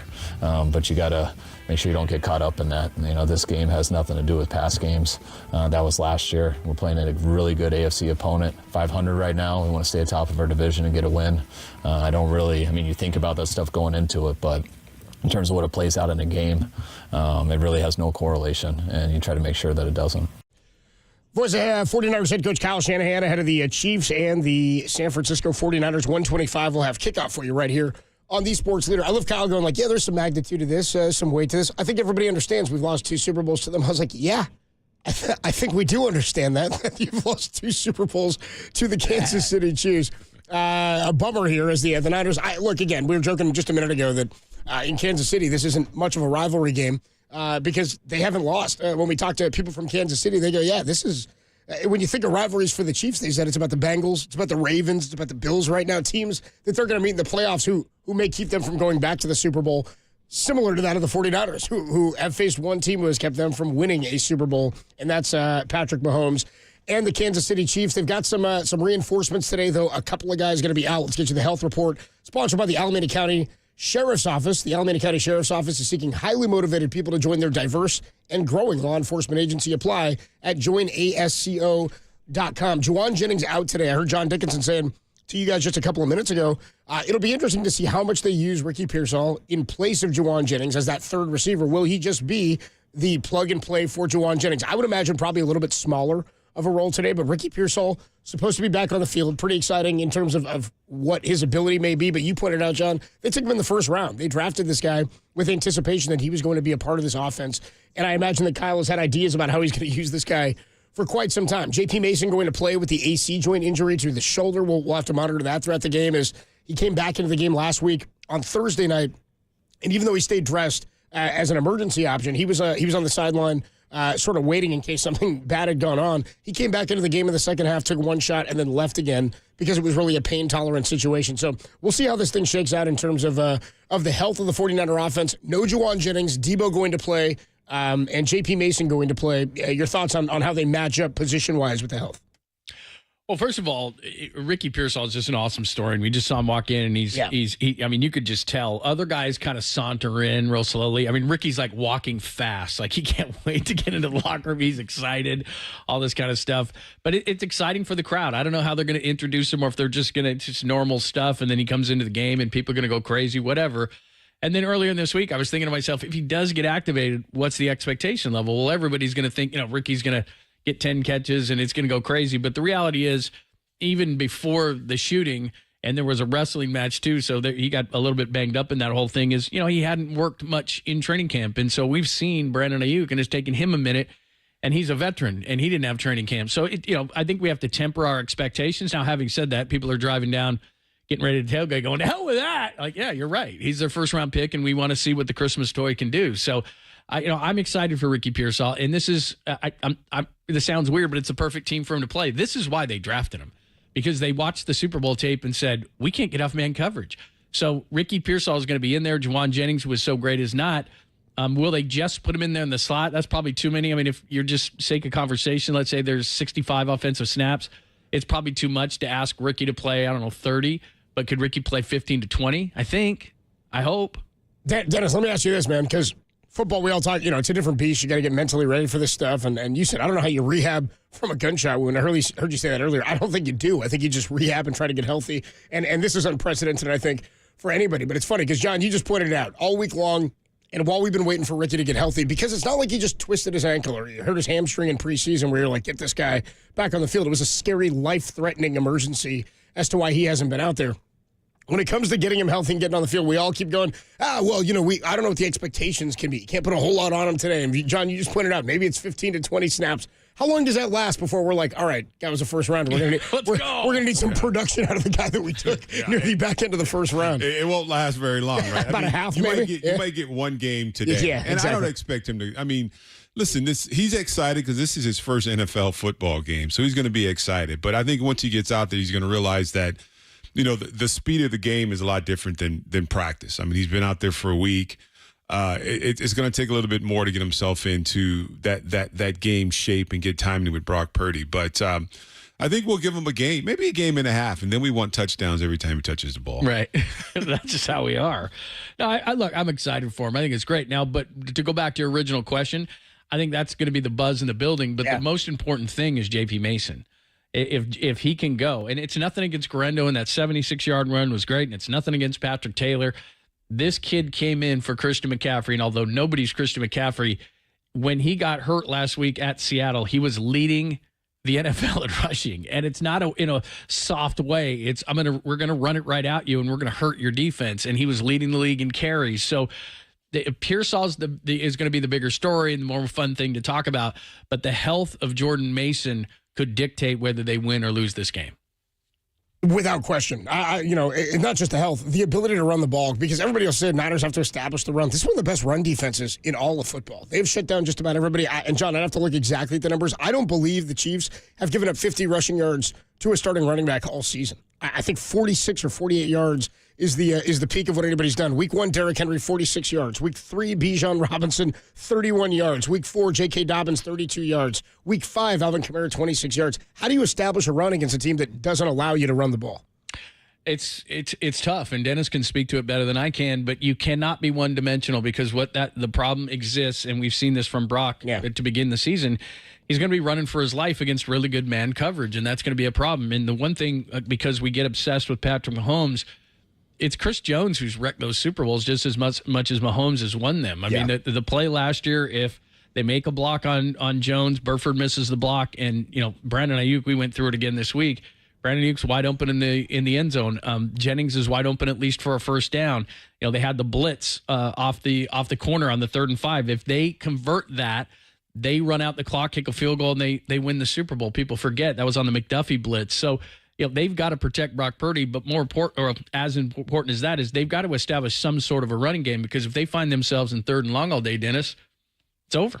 Yeah, you just, Chris Jones can just pin his ears back. And, with a defense like this, you have to do, a lot of quick stuff, a lot of screens, a lot of draws to keep this defensive front at least on their heels a little bit, because if you become one-dimensional, like you said, John, it's a game over, because you got good pass rushers and you got good coverage in the secondary. So you got to get this defense on their heels a little bit. You got to do some things that, the draws and screens kill defensive linemen, because you're running up the field full speed and you look down on the balls, up the field and on a draw or a screen. So you got to do some things to keep them on their heels a little bit, because if not, they're going to come out and Brock Purdy's going to be running everywhere. Well, I'd anticipate some of that stuff that we're going to see today is about Debo Samuel in the backfield. Legitimately, I do think after the run game we saw last week, and we talked about this, knowing McCaffrey wouldn't be here for a considerable amount of time at the start of the season, was how do you make up for some of those gadget plays? How do you make up for some of the trickery that you could do pre-snap and within the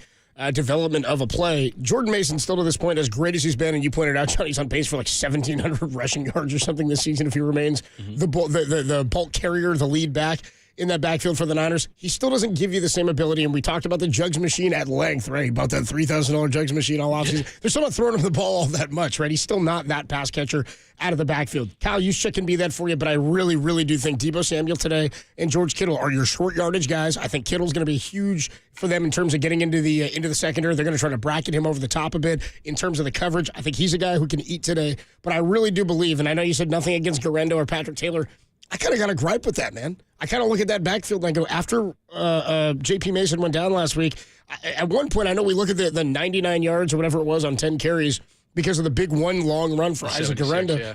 Like at one point, he had like 8 carries or 7 carries for 20-some-odd yards. Like he wasn't moving the ball a whole lot. I wasn't confident in what we saw from Patrick Taylor at any point in last week's game. And we knew the depth behind J.P. Mason was going to be problematic, but this is not just about establishing the run. It's about making sure you can keep going back to the run when you need to go back to the run, especially late in the game. And I think Debo Samuel is going to be key to that today. Yeah, he could be. And like you said, Kansas City, 3.7 a carry is what they're giving up. But over their last 3 games, they're giving up 2.9 a carry. And so you're under 3 yards a carry.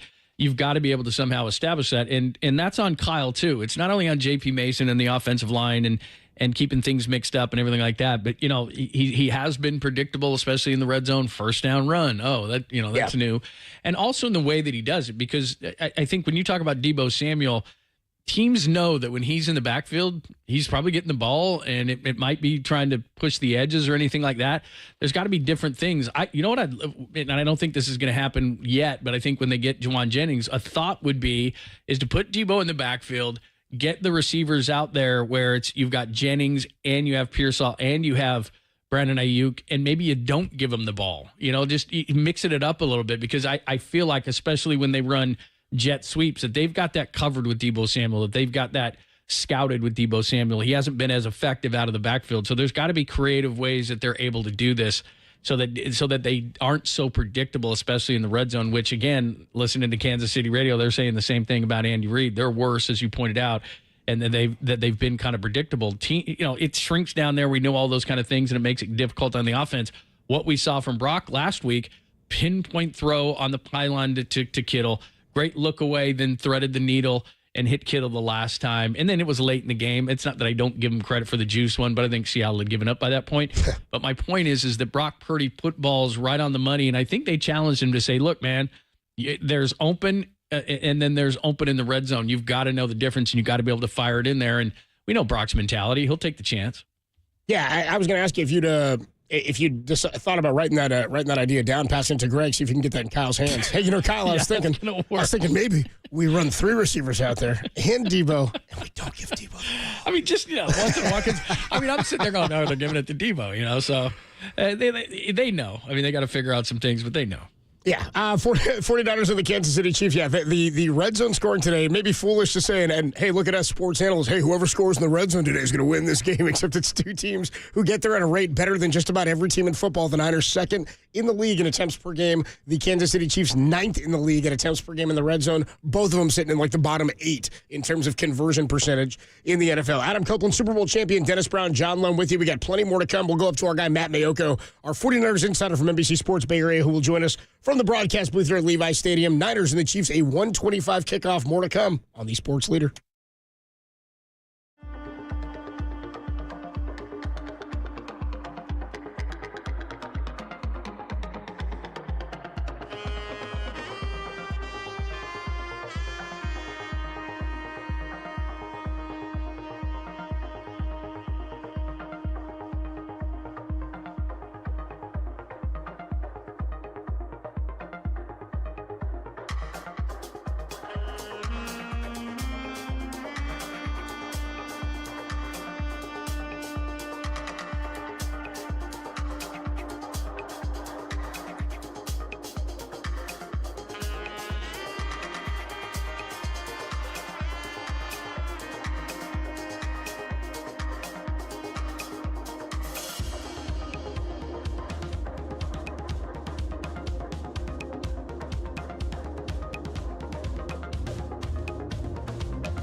Obviously, in the Super Bowl last year, they made some adjustments of going to more man coverage and making us win in those kind of matchups. And so, for us, it's like, all right, obviously we got to be ready for that kind of stuff, but it's a whole new year, it's a new season, and they're going to be making their tweaks and adjustments as well. So it's not like we're going to get just that. They're going to come in with their scheme and try to dial some things up against us, and so are we. And so for us, it's going in, it's being dialed in every play with whatever the situation is, and playing our standard and our way of football. If we can just do our job really well, I think everything will fall into place how it needs to, and we're a really good team if we can do that. So that's how I'm looking at it. I know all the guys in the locker room are doing the same thing, and we just got to be ready for all the situations and be on top of our plays and our answers within the game. That's the voice of Brock Purdy, 49ers quarterback. Be under center today against the Kansas City Chiefs. 1:25 kickoff. We'll have it all for you right here on The Sports Leader, streaming twitch.tv/TheSportsLeader, KNBR.com, and the KNBR app. We are working to make the connection with our guy Matt Mayoko, our 49ers insider from NBC Sports Bay Area. But in talking, we did the quarterback comparison and all that a little while ago, guys. And we talked about the scramble ability of Brock. We had Steve Young on, as we do every week, Tom and I, earlier this week, and he was saying, in terms of red zone efficiency, what he would love to see more of it is, he said, you can't run the Lamar Jackson offense to the level that the Ravens do it. But with as much as we've seen mobility from Brock, is there something to that and trying to get him to run the ball, maybe some zone read stuff down near the goal line or in the red zone? We can talk about all that, as well as how the Niners try to get this one done with our guy Matt Mayoko, who joins us from the broadcast booth at Levi Stadium. What's up, Matt? How are you, bro? I'm doing great. How you guys doing? Doing pretty well. Did we got some video? We got guys walking in. What's happening today? What's the move? Well, I can confirm that Patrick Mahomes is here. Okay, that's kind of a bummer. A couple minutes late. I was hoping for better news. Yeah. Yeah. I guess some around the league would say the 49ers owner has arrived. Matt, that's not. Come on, man. Go there? It's like 10:30, man. Relax. Some would say that. Certainly, we wouldn't. No. Not you for sure. 4 hours before kickoff, 3 steps ahead of Kyle Shanahan was Ricky Pearsall. So he is fired up, and he said as much. Been waiting for this. So he's here. He'll be in uniform, and how much he's used, we'll see. I think he's going to see a lot of action. However we define a lot, my guess would be like 15 to 25 snaps, and he would be, I'm pretty sure, the team's number 3 receiver with Juwan Jennings out. So the much-awaited, anticipated debut of Ricky Pearsall is upon us. And kind of the thing that's really interesting about this is because I really think that what happened in the Super Bowl went a long way toward the 49ers deciding that it was best to use their first-round pick, number 31 overall, on Ricky. And it's his route running, his ability to separate potentially against man coverage. I think that's part of why the 49ers selected him, because they kind of saw that, okay, teams are going to be playing us this certain way defensively, and so we need another guy who can beat man coverage. And I think at that point in the draft, and maybe if they'd even had a draft pick a few slots earlier, that's why they chose Ricky Pearsall at 31 overall. Matthew, go ahead, Dennis. It's interesting hearing you say that, because it just reminds me of back in the early '90s when we were battling the Cowboys, and we were trying to figure out how we get over that hump. And you go out and you get Ken Norton Jr. and Gary Plummer and Dion. Those are the guys that ownership, leadership saw that was going to get us over the hump, and eventually they did. And it's interesting that you say that Ricky is that guy that might get them over this hump with the Kansas City Chiefs. So what's the expectations today? I mean, he hasn't played an NFL football game. We want to see the first rounder. He was a first rounder. And, what do you do? Your first game, you get your timing, your wind, and all that great stuff. But what realistic can we expect? Yeah, and, Dennis, I would say that it was even more so, not necessarily the Chiefs, but what the Chiefs may have exposed last year in the Super Bowl, and where the 49ers felt like they had to stay a step ahead of, not necessarily, but also including the Kansas City Chiefs. But I think the rest of the NFL, like what did the 49ers look like in that Super Bowl that teams who'd be preparing to face the 49ers in 2024, what would they be looking to take away from the team? So that's what I think as far as that goes. As far as the expectations for today, I think that anybody who shows up shouldn't expect him to catch, 8 passes for 115 yards. But I think that he'll, like I said, I think he'll play. And I'm sure that, I would be surprised if he does not come out of this game with his first NFL reception. I think they're going to make a priority of getting the football in his hands early just to kind of, get him going. And, I don't know what that stat line's going to look like. It might be 3 catches for 32 yards. I don't know. But I would expect him to make a catch or 2. And maybe more than that. I don't know. I think that they will be in 3 wides a lot, pretty much every third down. I'm sure some first and second downs too. So that's why I think he's going to get some action, and I think he's ready for it. And I'm sure they have some specific plays, probably a number of plays that he ran, base plays that he ran during training camp when he was out there. I know he studies hard. He Friday, I'm sure he knew he was going to be active earlier in the week, because he did tell my colleague Jennifer Lee Chan that he had 27 friends and family coming in from Arizona. So I think he had a pretty good idea that he was going to be in uniform for this game at some point, maybe Wednesday or Thursday after practice. And Shanahan and Lynch said he looked good in practice. He looked, he was winded from excitement probably more than anything on Monday. Wednesday and Thursday, he put together some good practices. Their red zone installation was on Friday, and so I think he's going to have a role in this game, and he's somebody that Kansas City will, I'm sure, have already prepared for. Matt Mayoko is joining us from the booth as we get you ready for the 49ers and the Chiefs here at Levi's Stadium in the Sports Leader. By the way, the funniest part of your video is Ricky Pierce saw all this new facial recognition, the stuff that's here, and he's like, it must not have got through for him. And then Kyle walks right behind him like, if you try to stop me, I will rip your face off. And so they didn't even look at this guy. Anyway, Pearsall is a huge story today, and I think it's going to be a really cool thing to follow. But in terms of, I think what's going to impact the game from an offensive standpoint, is Jordan Mason up for a Jordan Mason type of game? And I don't mean the Seattle game. I mean like 20-plus carries. Do you think his health will hold up? I don't know if he'll get 20-plus carries. I think that at least what last week showed, or week 6 showed, was that the other 2 guys are capable of making plays. And so, they can kind of keep the ball rolling, whether Mason's out there or not.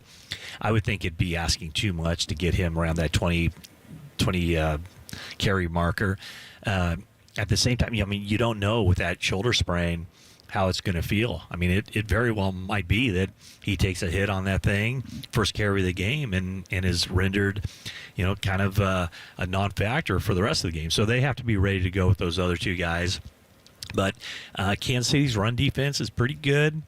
49ers are going to go into this with the idea of being balanced, but I don't think that I don't think they get away from what they want to do, as long as the score is at a place where they can have the entire playbook open.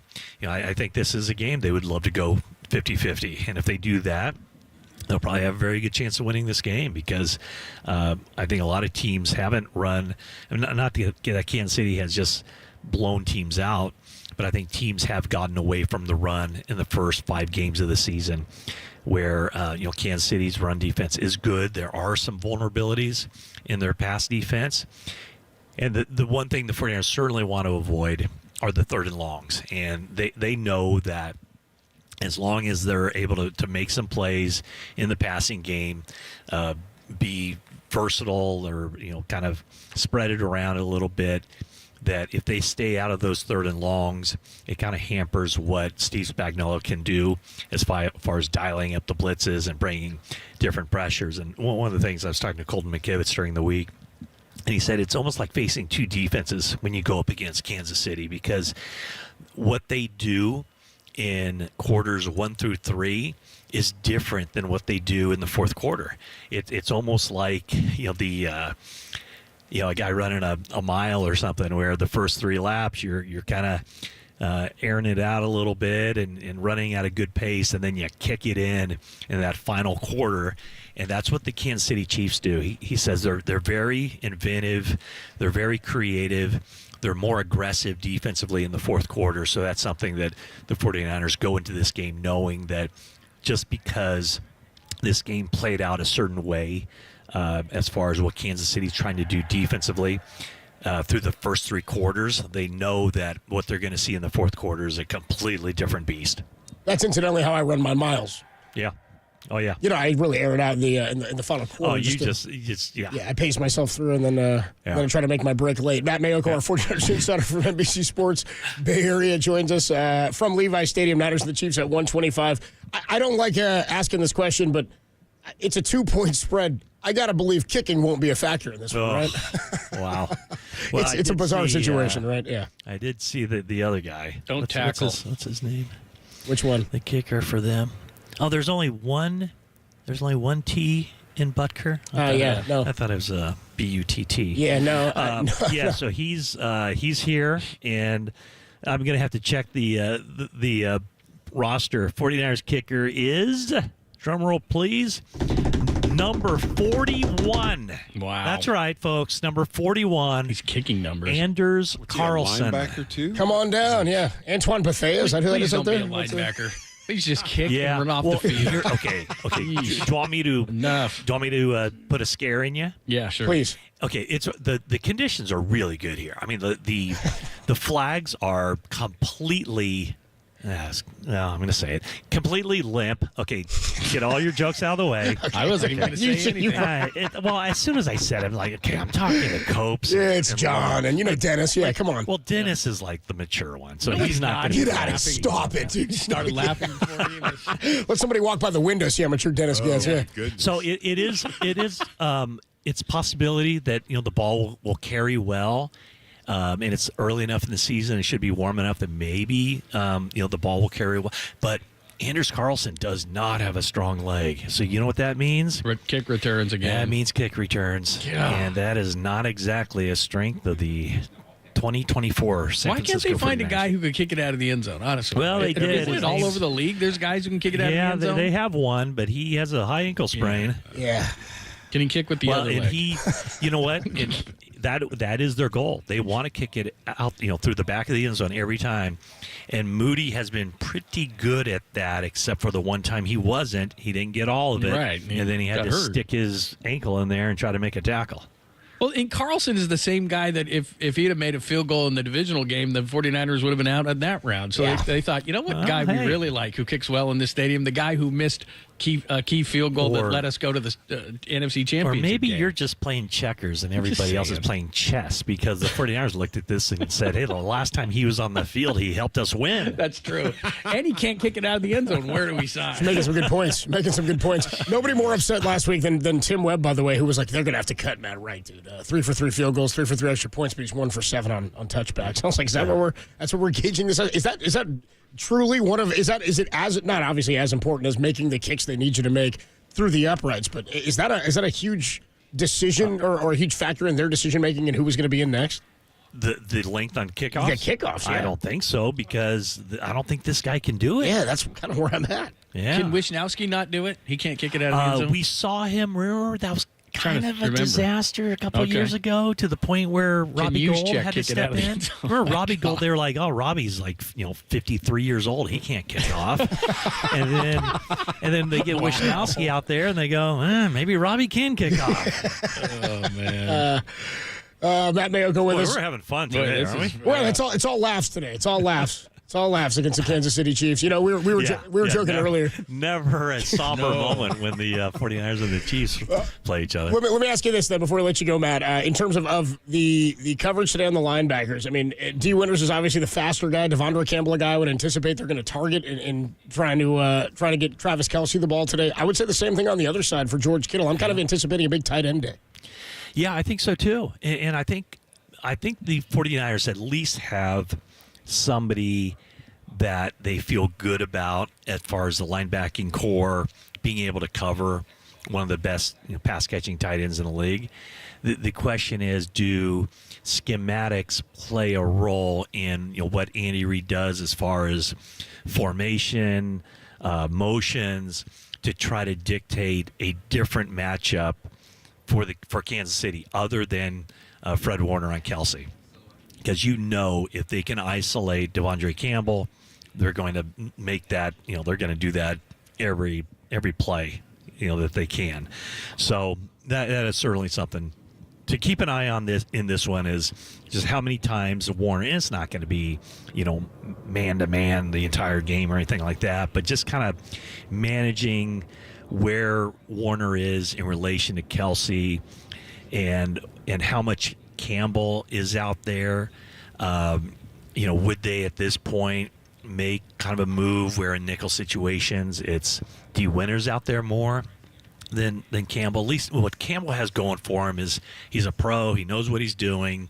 He just can't run, like he could 4 years ago or 5 years ago. Yeah, I mean that's an issue, and the coverage skills. I mean if you look at PFF, man, I think it's it's really dramatic. Whatever it is, targeted 33 times and given up 29. Receptions, something along those lines. I mean, it's pretty dramatic.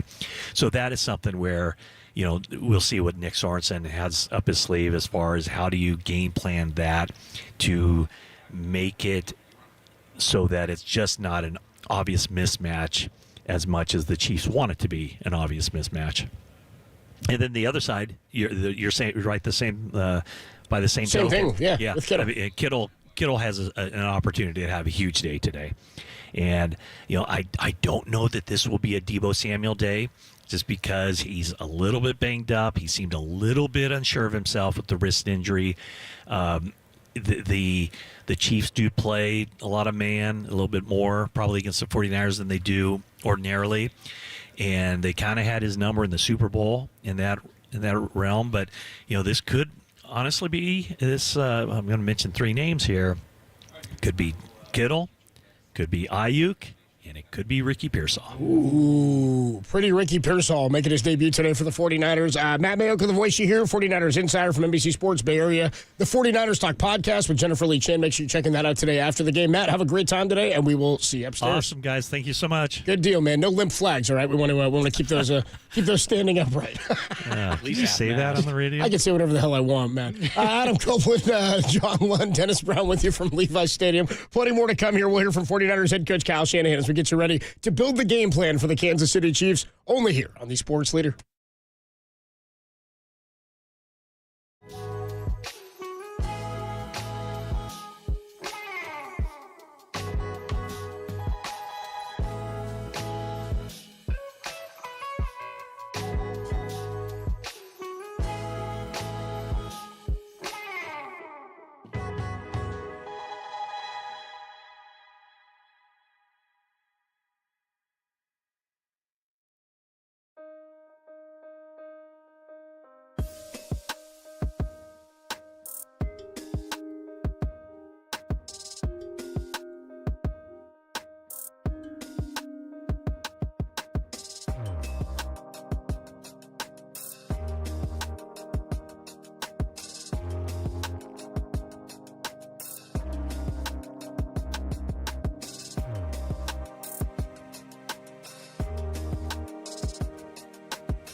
Back here from Levi Stadium, Adam Copeland, Super Bowl champion Dennis Brown, John Lund, getting you ready for the Niners and the Chiefs. A rematch of Super Bowl 58. Chiefs come in off the bye, undefeated. Niners at 3-3. This one and then one more next week against the Cowboys on Sunday Night Football before they enter their bye. How do the 49ers figure out how to beat Patrick Mahomes and Andy Reid? And really, it's about how does Kyle Shanahan figure out how to beat Steve Spagnuolo. Let's get you building the game plan, sponsored by Golden State. When you succeed, we succeed. Visit us today, goldenstatelumber.com, and by River Islands. Come home to River Islands in Lathrop and discover the San Joaquin River lifestyle with its lakes, parks, and schools. Start your tour today at riverislands.com. It was for me. Kyle Shanahan joins myself and Tom Tolbert each and every week of the football season. He did so this week. We talked about the health of this roster. We also talked about going up against that man coverage of Steve Spagnuolo's defense and how Ricky Pearsall can help that out. Kyle Shanahan joined myself and Tom on Wednesday. You can hear always the full podcast available on KNBR.com and the KNBR app. And we started the interview this week by Tom asking him about how Kansas City's matchup may feel a little bit different given that the Chiefs have owned the 49ers in the Shanahan era. It's time for our weekly conversation with the head coach of the San Francisco 49ers, Kyle Shanahan. Kyle, what's going on? Not much, guys. How's it going? Good. Does this one, even though, there's only 17 of these things, so all these games are big, but does this one just seem a little bit different because it's the Chiefs? Yeah, it definitely seems a little bit different, but it isn't. It's still another game. We're still 3-3, still trying to stay top of the division. But no, I totally get that question. The same thing. On our 3 days off, my wife and kids are asking me every second about Kansas City and how much more this one means, and I'm like, that counts the same. But I understand the question, but that's kind of, you can't make it that way. So I've tried to express that to the team. It's about our team this year trying to be their team from this year, and you can't make up the past. You only can deal with what's right now, and hopefully we can handle our business this week. So it gives us a better chance of getting to the playoffs and hopefully winning the playoffs. And if we get to the Super Bowl and we have another rematch versus them, then I really understand that question. So, but the goal is to get to that point again. No doubt about it. This one, to me, feels important for the obvious reason. You guys are 3-3, and you need to get above 500 to start separating yourself from 500. Because if you keep going down a game and then getting back to 500, the pages or the calendar starts clicking, and all of a sudden, you're sitting right around 500, and it's late November. Does this one feel like, just because you're 500, important to kind of start separating yourself from the 500 record? Oh, no, exactly. And that's really what I'm kind of trying to imply, that, that's why last week felt like a must win. Just losing those 2 division games in a row, or out of 3 games, and ones that we felt we let get away from us, and going against Seattle, to be 0-3 in the division and 2-4 at the time, like there was a lot to catch up, and getting that big win, getting back to 500, and being in a division where no one's running away with it, to where at least tied at the top right now. That's what's so huge. We want to continue to stay above that. Hopefully we can string together some wins and get a lot more past that, but when it's all said and done, our goal is to get into that tournament, and the best way to do that is to win your division. I'd be curious, it's kind of a two-parter. One, if you've had any, when you're watching the film, do you notice anything that consistently jumps out at you in your guys struggling in the red zone? And the Chiefs struggle in the red zone too, and as much NFL as I watch, I've noticed it's hard to score inside the 20 and inside the 10 this year in the NFL. I'm not sure why. I don't know if they're letting the defenses get away with a little bit more, if defenses are doing something different, but it just seems really hard to score for a lot of teams in the NFL. As far as your troubles, have you noticed anything? And is that a league-wide thing? I don't know what percentages might say on that. I'm not sure if it's a league-wide thing. I always feel like it's tough because it is. It's any time that people don't have to defend the go route in the post and there's nothing that can be thrown behind them. Everyone on defense now plays on their toes a lot more, so it's harder to separate. It's harder to run it in. It's just a lot more crowded. So that's always the case with the red zone.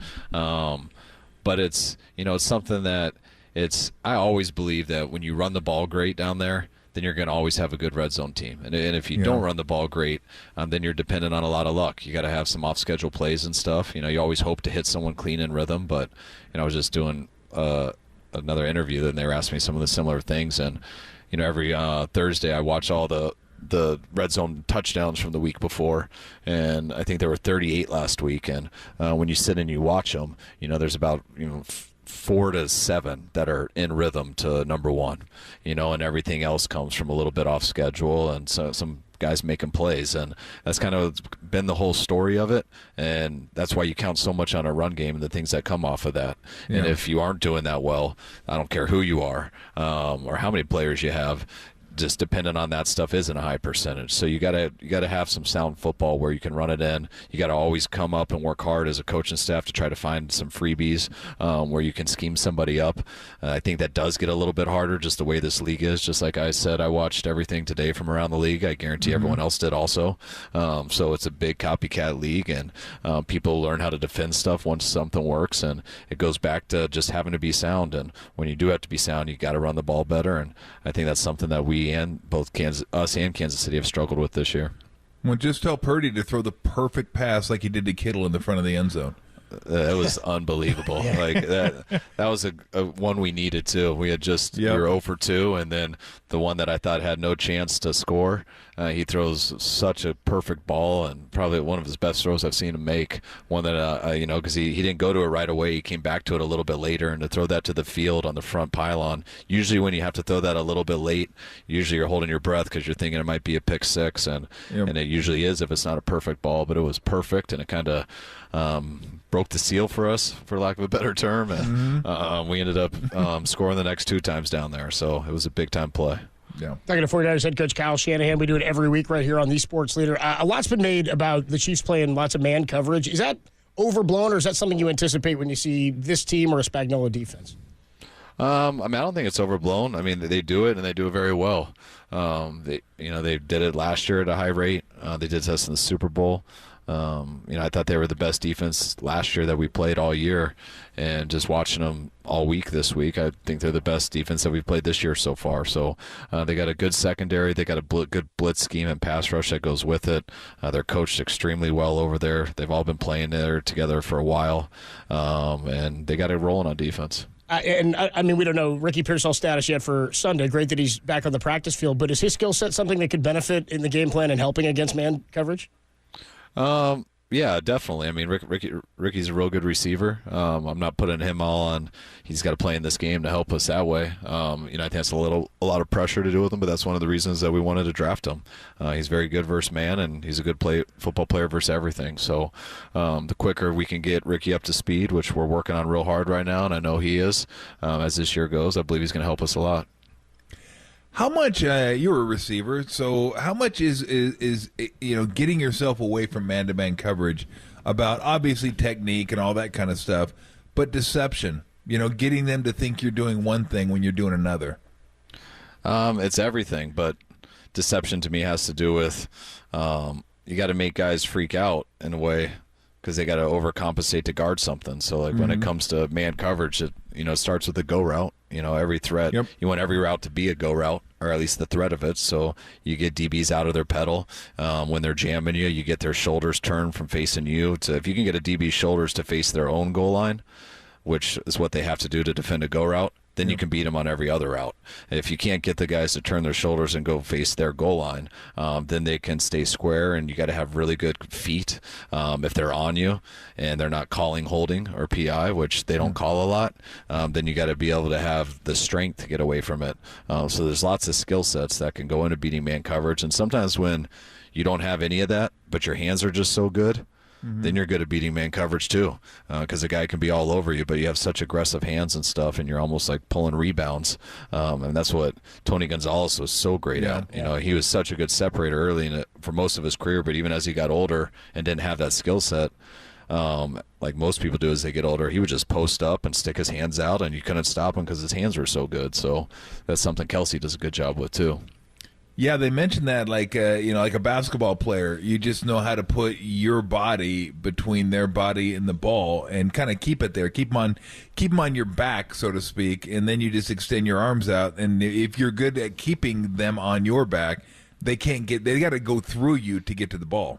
Exactly, and that's a lot of guys are good at that. Tony Gonzalez was the best, which doesn't surprise me since we're talking about basketball players. But if you're between the man and the ball, and you're attacking it, and you don't have to bend your elbows, you can extend your hands and run through it. That's a ball that can be hard to catch, but I don't get how the DB stops it without PIing you. How's Mason looking? He's doing good. You know, we've stayed off him all week, just so we haven't hurt him or made it any worse.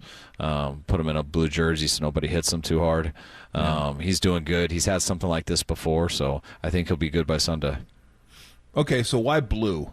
Well, could you pick why not green? As long as it's not red or white. I didn't really pick the color, but it just has to stick out compared to the rest of our jerseys, so no one messes with them. I wanted to go back to the Seattle game and ask you about the game. So when it gets to 23-17, any thoughts going through your head? Like, what are we doing? Like we've already. I mean, I know you're not thinking about the Rams and Cardinal game. But I was thinking, well, they've already had 2 games where they're probably 90% to win and didn't. And this one, you guys you basically had your foot on their throats until the kickoff return, and that seemed to life back into the team, the crowd. I mean, from that point on, the 23-17 point on, it was a really, really nice guy. What's his name? The rookie, the defensive player, the guy that got the pick from Florida State. Green. Yeah, Green. That was a massive play, but how big a deal was that for the team to be able to say, okay, it happens. Teams are going to have runs. They're going to score. You're not going to run away with every game, but just to be able to recompose yourself and take control, win that game. I did think it was huge because, I mean, just like you guys are fans, us big time, I mean, we were sick about those 2 losses. Yeah. And, we had those games won, and we let them back in it. And it's credit to them, but we felt we helped both those teams out. And that's a hard pill to swallow. And when that's coming in, when you can see that happening in a game, the last thing I want is our team to be thinking like that, is here we go again. But that's something I also talked to our team about a lot during the week, because I think we've gotten a little spoiled here over these last couple of years, just our own team, that, a lot of these fourth quarters, you think of our runs last year, we lost those 3 in a row, and we lost on Christmas to Baltimore. But besides those, there weren't that many tight games. There usually were a couple scores. If they got close, the offense kind of went out and answered, and then we always kept it within 2 scores. And that's not really the reality of the NFL. And if you look back to the year before that even, we lost to Kansas City, and I think week 7 or something, I forget what it was. And then we went on and didn't lose again till the NFC Championship. And not many of those games were close, I think, except for the Dallas playoff game. And you start to think that's the norm, and that's not the norm. That's not how the NFL works. And, you look at someone like Kansas City, who's undefeated, and I think all their games but one have come down to the last possession. And that really is the norm. And you got to expect to be in those games, whether you think you're going against a team that's better than you or worse than you. It usually does come down to 1 score, and you got to get hard in that way and expect it to be that way, and really enjoy the games that aren't that way, but don't think that that's normal. And for us to, look like we were going to run away with the Seattle game, which I really thought we could have, getting 3 turnovers to their none, and, it really felt like we were about to do that, and that kick return kind of got them back in it. But when the fact that we ended up winning, I thought it was a better thing for our team, because we had to win the way that we haven't had to a lot of in these last couple of years. Yeah. Kyle, we appreciate the time as always, man. Have a great game on Sunday, and we'll talk to you next week. All right, guys. Thanks. Talk to you later. Thanks, Kyle.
I mean, probably not as dramatic as I'm sure everybody else is probably thinking. Hey, it was what it was. Moved on. New season, new game, new teams, new players. Hey, we're just going to try and prepare our best to our ability. As the voice of 49ers linebacker Fred Warner, we're going to try to the best of our ability. Yeah, we're going to have to figure something out to try to stop this Patrick Mahomes offense that has not been electric to this point this season. Adam Copeland, Super Bowl champion, Dennis Brown, John Lem with you. 1:25 kickoff from Levi Stadium. We'll have it all for you right here on the Sports Leader. Niners and the Chiefs, a rematch, a Super Bowl 58. Time now for the player to bank on, sponsored by Casino Matrix. Just drop in for gaming, dining, sports. Please gamble responsibly. 1-800-GAMBLER. I always let you guys go first, so I'll go first this time. Player to bank on. I'm going to take George Kittle. I'm also going to take Ricky Pearsall. I'm probably also going to take Brock Purdy and J.P. Mason. Who do you guys want to take? Who do you guys want to take for the players to bank on? He does that every week. Takes everything. I don't take. Yeah, come on. Yeah. Stop. I'm gonna go with. You guys grow up, all right? Just talking to Fred Warner. I mean, he's been playing outstanding football. It is really going to kind of fall on him with Kelsey today, I think, because Kelsey is he doesn't have the numbers like he usually has, but he is probably their number one receiver. So it's going to be important. He has a really, really big game. I'm going to stay with defense as well, and you're good on the Kittle pick. Kansas City's 32nd against tight ends, and so it should be a day for George Kittle. Hopefully, Brock will look for him a lot, especially in the red zone. But I think that this has to be a Nick Bosa day, and he was great last week, and he's getting all the pressures, but I'd like to see him get home a few times because I just think that one of the things Kansas City is going to see is a couple of different things. Is they're going to see the ball's going to go deep. Worthy, I would expect, to challenge those safeties. And then we've mentioned Devondre Campbell, and everyone's like, well, we'll try D. Winters. Well, D. Winters is basically a rookie, and he's got a lot of speed and everything, but it doesn't make me feel a whole heck of a lot better. I mean, he's a little bit better than Devondre Campbell in coverage, probably. I'd love to see some safety looks against those kind of things, but it does make me nervous that Devondre Campbell is going to be out there. The only good thing about Devondre Campbell is Green Bay did beat Kansas City with Patrick Mahomes last year, so he's one of a couple of guys.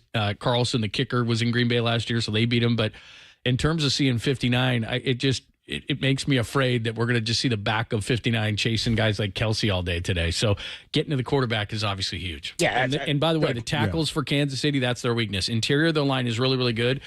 Either Morris or Kingsley, this is all I'm going to call him, the kid out of BYU. Left tackle is a major problem for them, and then Juwan Taylor is a penalty machine that for some reason never gets called for penalties against the Niners. And in this offensive line, they've got a lot of holding penalties. So I think it's going to be up to Nick Bosa. Not, when you get held, and you are going to get held, that's what happens.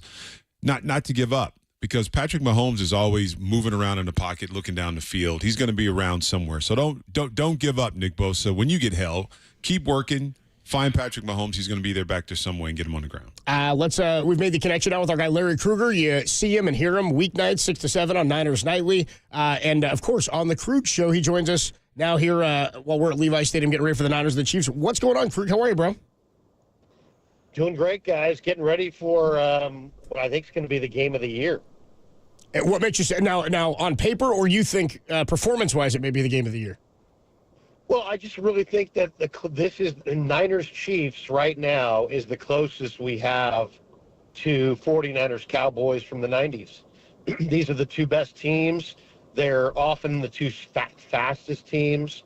I think these are two of the best coaching staffs. I think these are two of the best quarterbacks, to be completely honest. And I think there's some, there's a lot of great players. I mean, we're talking about Hall of Fame players on both squads. So, yeah, this is, I think as far as I'm concerned, this is as good as it gets. And it's interesting hearing you say that because, I mean, I was part of those 90s as we battled Dallas. And two juggernauts, right? I mean, I just remember that offensive line for Dallas. They were incredible. So, our game had to be at a different level. I don't know when we played, during the regular season what our records were, but it just seems like Kansas City finds ways to win the game, close games out, and the 49ers haven't done it the last couple of weeks. So, what's the key to this game to finish? I mean, two great teams, two good teams, one undefeated, one 3-3. What is it going to take for the Niners to close a game out against a team like Kansas City? That's the ultimate question. I asked this exact question to Kittle at his locker on Wednesday, and And I said, George, everybody's tired of seeing you guys lose to these guys. You're tired of seeing these guys. You're tired of losing to these guys. What's the key to getting over the top? And he said, we got to run the ball at least 30 times. And if you go back and look at all those games against Kansas City, we're just turning it over too much. So I went and looked at the games. The last 3, the 49ers turned it over 7 times. And you can't beat Kansas City with Mahomes and Reed and their weapons and as well coached as they are and as much as they challenge you in the screen game and down the field now with Worthy. You can't beat them if you turn it over. So I think that sounds so cliche, but that one's huge. And then I think also just, Mahomes moves around a lot and sometimes to the detriment. They don't have great timing in their passing game. But he also moves around and is, I think, going to look to take shots down the field in this game. Mecole Hardman, I think, is going to be. They're looking to get right in the red zone. And I don't even look at their bad red zone numbers and even pay it 1 minute of attention, because everybody who knows Niners Chiefs knows that the Chiefs own the red zone against the Niners. They score touchdowns at will. All this east-west misdirection. They still have Mecole Hardman. They still have Mahomes. They've almost gotten better at those kind of that option where he rolls right, gets out of the pocket, there's one defender there, and he, makes you kind of choose. I'm going to run, or you're going to defend the receiver, and I'm going to react to whatever the defender does, and it's nearly unstoppable. So I expect Kansas City to be good in the red zone today. Well, I think that's the whole key to the game, really, because Kansas City hasn't been good in the red zone. And I was listening to a lot of Kansas City radio this week, and they actually said that they thought Andy Reid was tricking it up too much. And it kind of sounds like the 49ers that get inside the lower red zone and run the football, which is something they haven't done as well. But they've got a lot of injuries, and some point to that as well when their top 2 receivers are out and their top running back is out. And we can certainly relate to that. But Krug, just back to that point, that's what's going to decide today. Kansas City is one of the worst teams in the red zone, as crazy as that sounds. And the 49ers got it resolved against Seattle. A couple of great throws by Brock to George Kittle, and then, of course, the Juszczyk one. But in the first couple against Seattle, they didn't get it done. So it's been proven time and time again. If you're going to kick field goals against Kansas City, you're going to lose. Are you concerned at all about Carlson being the third kicker in 3 weeks as well? I talked to him this week. Really nice guy. Anders. Do not call me Anders. It's Anders. Anders. No, but Anders, yes. Mm-hmm. That's where we're at now, huh? So we're at in the kicking game here. Hope he didn't have to make a tackle. I was like, just make kicks and kick it through the back of the end zone.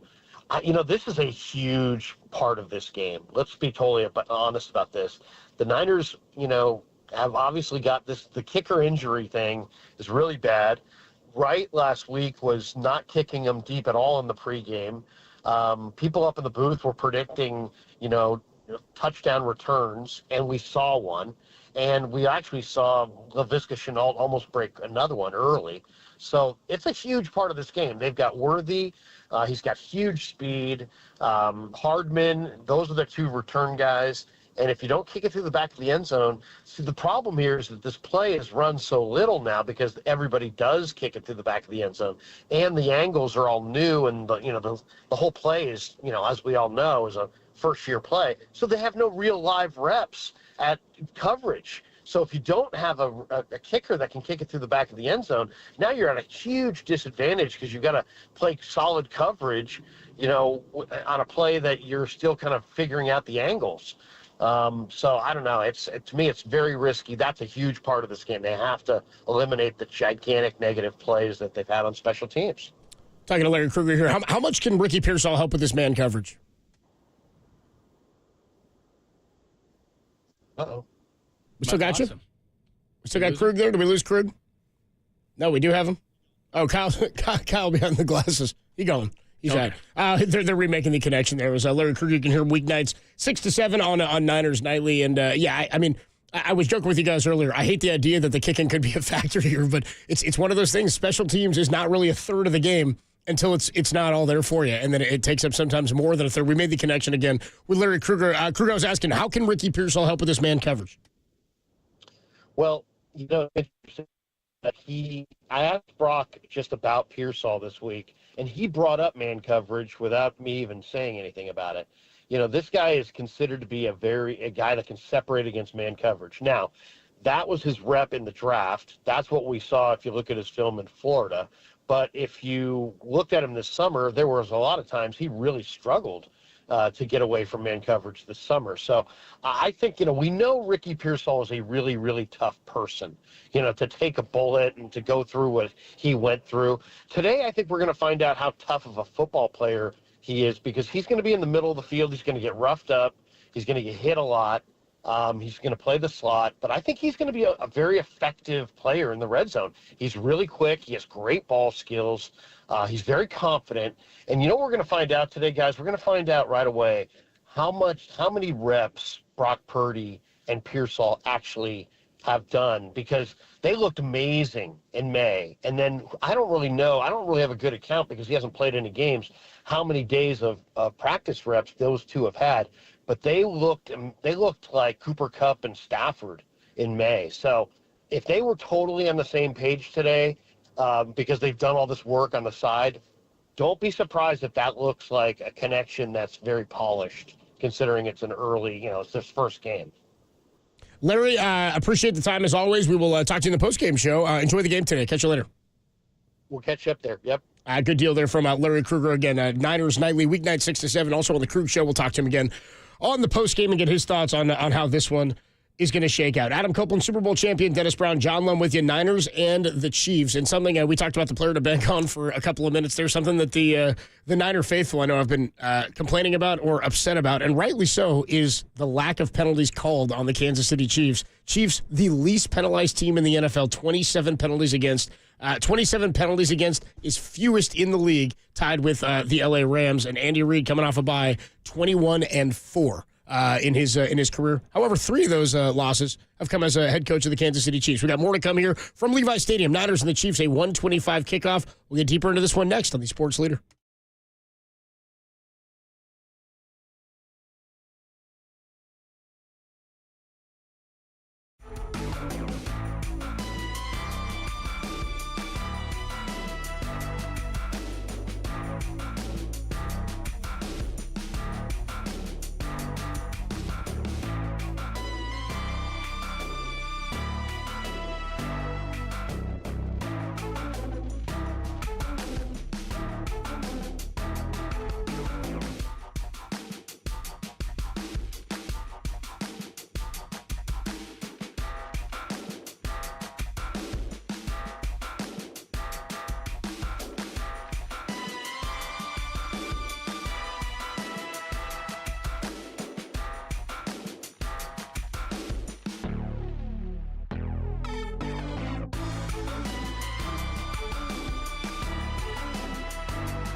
think his arm strength, he's able to get the ball far distances really fast, so you don't need that much separation.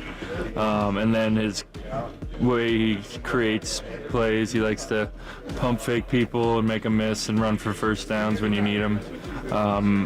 His running ability is kind of underrated. He's stout, so he's tough to bring down, and he makes good decisions. Voice of 49ers defensive end Nick Bosa there. Talking about Patrick Mahomes. Yeah, he makes good decisions. Yes, en route to 3 Super Bowl victories to this point in his career. Time now for What's on Deck, sponsored by TimberTech Decking and Railing. Everything wood should be. Visit TimberTech.com. When we look at what's on deck for this one, in terms of what the 49ers are looking to face here, we've talked a lot about the man coverage. We talked about the run defense of the Kansas City Chiefs. I kind of look at this as a game where, Brock's going to have to go out and try to beat them with his arms, sure, but he's also going to have to beat them with his legs. I do think this is a game where they're going to get after him, and we've talked about his ability to extend plays this year and to keep his eyes downfield. What we have seen also, though, John, and you've talked about this at length with me, is he'll get into the backfield at times and sort of run around in some circles. He'll extend plays maybe beyond where he should, but some of that has to do with the man coverage. You want to create a little bit of separation so that he can find some guys in space. This is a game where I think Brock has to be at his absolute best in order to beat this team, because he may not have the ability to open things up with the run in the way the Niners have already this season. Yeah, and that's the one thing that it looks different to me about Brock Purdy, is that he's kind of running around, in the pocket. He's going right to left. He's doing pirouettes. He's coming back, and then looking for, like you said, for guys with separation. And we always talk about the talent on this 49ers offense, especially on their offense. You got guys that should be open, or guys should get separation. So it makes me wonder, is he just that comfortable with the offense now that he's waiting for guys to get open, or is it something different going on with the man coverage? Because, guys should be getting separations. Ayuk should be getting separations. George Kittle should be getting separation. Debo should be getting separation. But it just seems like he's back to running around in the pocket, and sooner or later he's going to take a shot, and that's my biggest fear.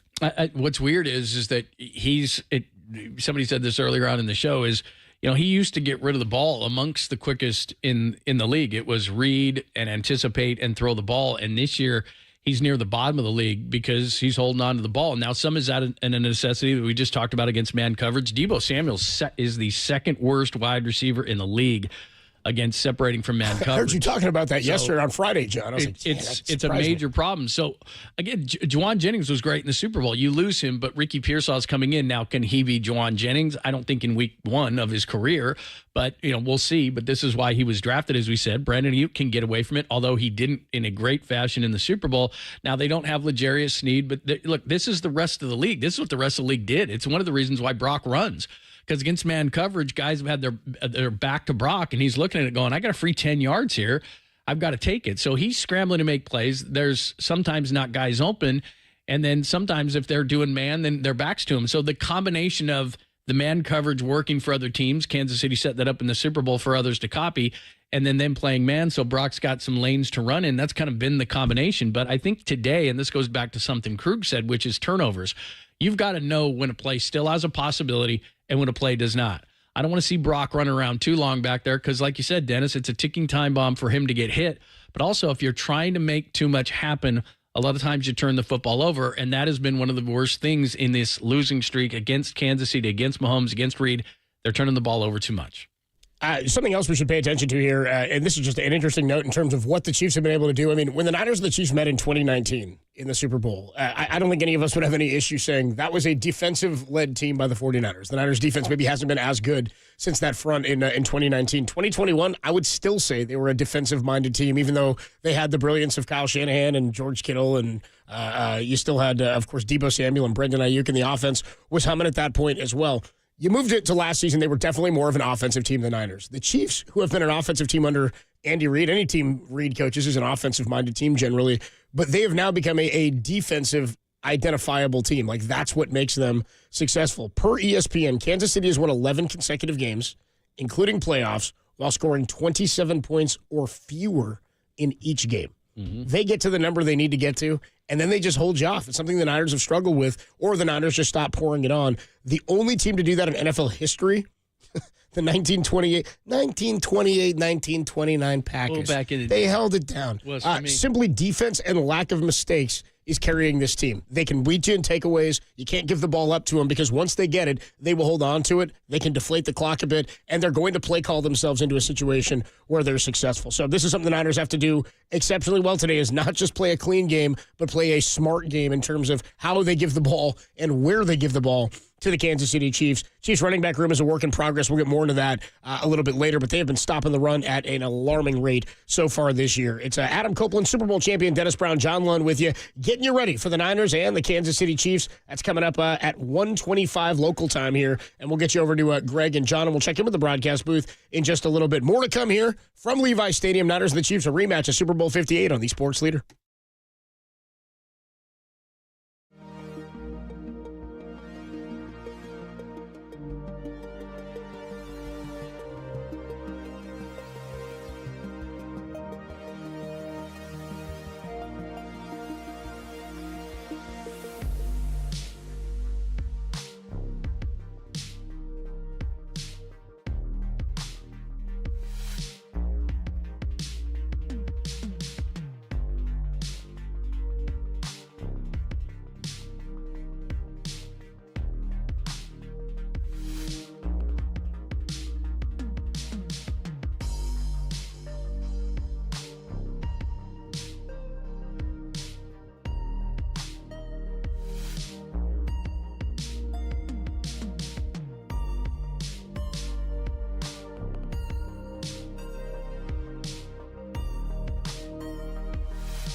What's happening? Thanks for joining us. Game day at Levi Stadium is getting ready for the 49ers and the Chiefs. John Lund, Super Bowl champion Dennis Brown, Adam Copeland, and how about this? How about it? Super Bowl champion Richard Sherman. Richard Sherman is joining us in studio as we get ready for the Chiefs and the Niners. What's happening, man? Good to see you. You look I'm great. having a good time. Hey, you look good. I appreciate that. Man, I appreciate that. Be honest, man. Not every guy that walks in, they all don't look good. What about me? I mean, you You look great, great. man. I I can say it still all do. the He time. can't say good with you. He has to use great. There you know? go. I mean, I can still get one snap, Rick. I mean, I can get one snap in. I told John, you give me 20 snaps to cover 3, I got you. Just don't ask me to tackle nobody. Tell you. 20 snaps. All right. Well, it's good to have you back. It's always good to have alumni's back. I appreciate it. And you considered alumni. Yeah. I know, Seattle was where, you won your Super Bowl and you did what you did. But it's always good to have Should have won folks one here, but that's a story for. And we're still talking about that. Right. One of the losses here against this team. So just talk real. I mean, we've been talking all morning, all week about the fact that Kansas City is a juggernaut, right? And especially for the 49ers with Patrick Mahomes and kind of what they have done to the 49ers. Just talk about, now I played back in the time when we battled Dallas. Dallas beat us 2 years in a row for the NFC Championship. We finally beat them in 94. Does this game mean anything? And I mean, for us, it meant something a lot to us to finally beat Dallas. But it is week 7, or was it week 6? Is this game something that these guys are probably focused on? Like, we got to get the taste out of our mouth? No question. I mean, it means more now because of the record, the way things have gone, the 2 losses that were just really uncharacteristic to the Rams and to the Cardinals. So this game means more because of how Kansas City's season is going and how the Niners season is going. They need this game to say, hey, this is the best team the league has to offer. We can beat them. We still are who we think we are, and we just had some stumbles along the way. We had some hurdles, some unnecessary things, but we are still on track. And a win here kind of proves that to them. Yeah, and like when you were with the Seahawks were the team everybody was trying to beat, right?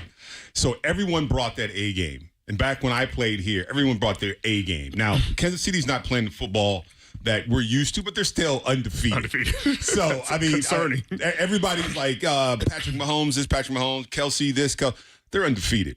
Right. So everyone has to bring that A game to this game. And I think that's what the 49ers need to focus on, is that it's not the record. It's not you lost the Super Bowl.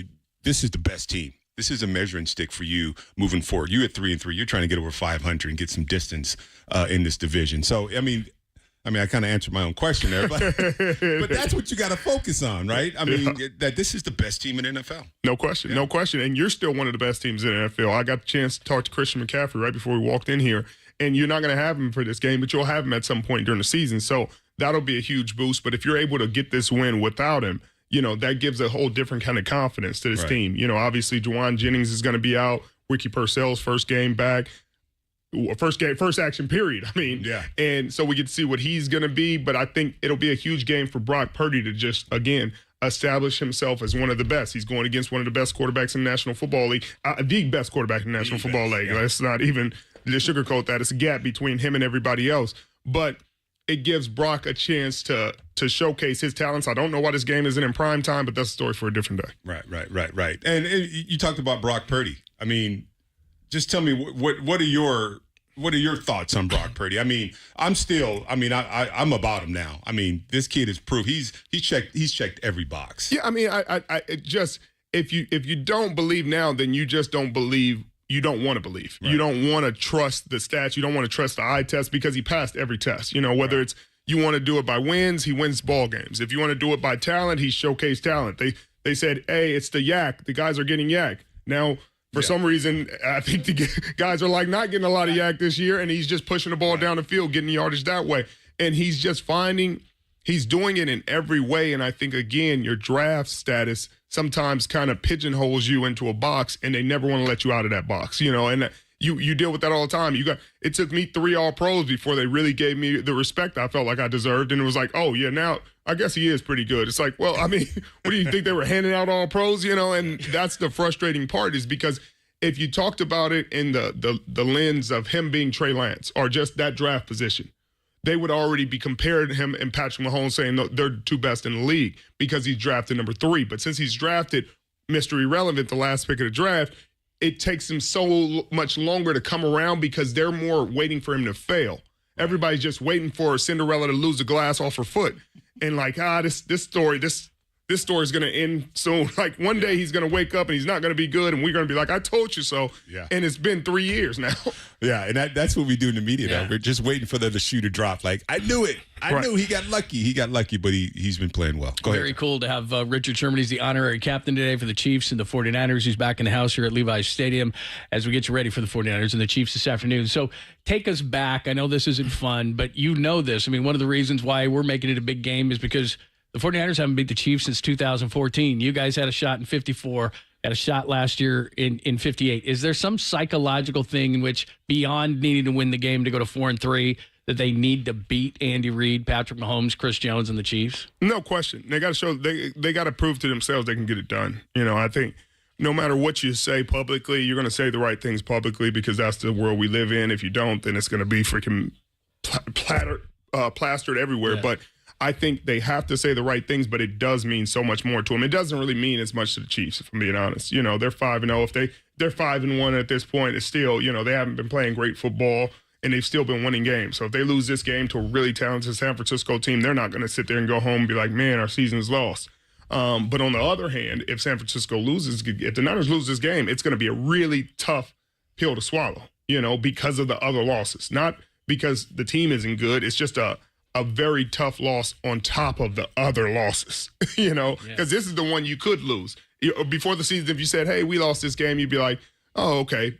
It's the Chiefs. It's the Chiefs. Right. Of course, that's going to be a toss-up Like game. you said, you blew your mulligans. You shouldn't have lost to the Rams. You shouldn't have lost to the Cardinals. They came back on you. You're right. And you lost those games, and those teams aren't talented enough. And you watch them in every other game, you're like, how?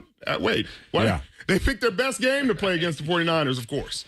Right. And that's it. I mean, that's a mentality the Niners have to have. That sense of urgency, right? I mean, this is it. This is Kansas City Chiefs, 2-time Super Bowl champion, back-to-back.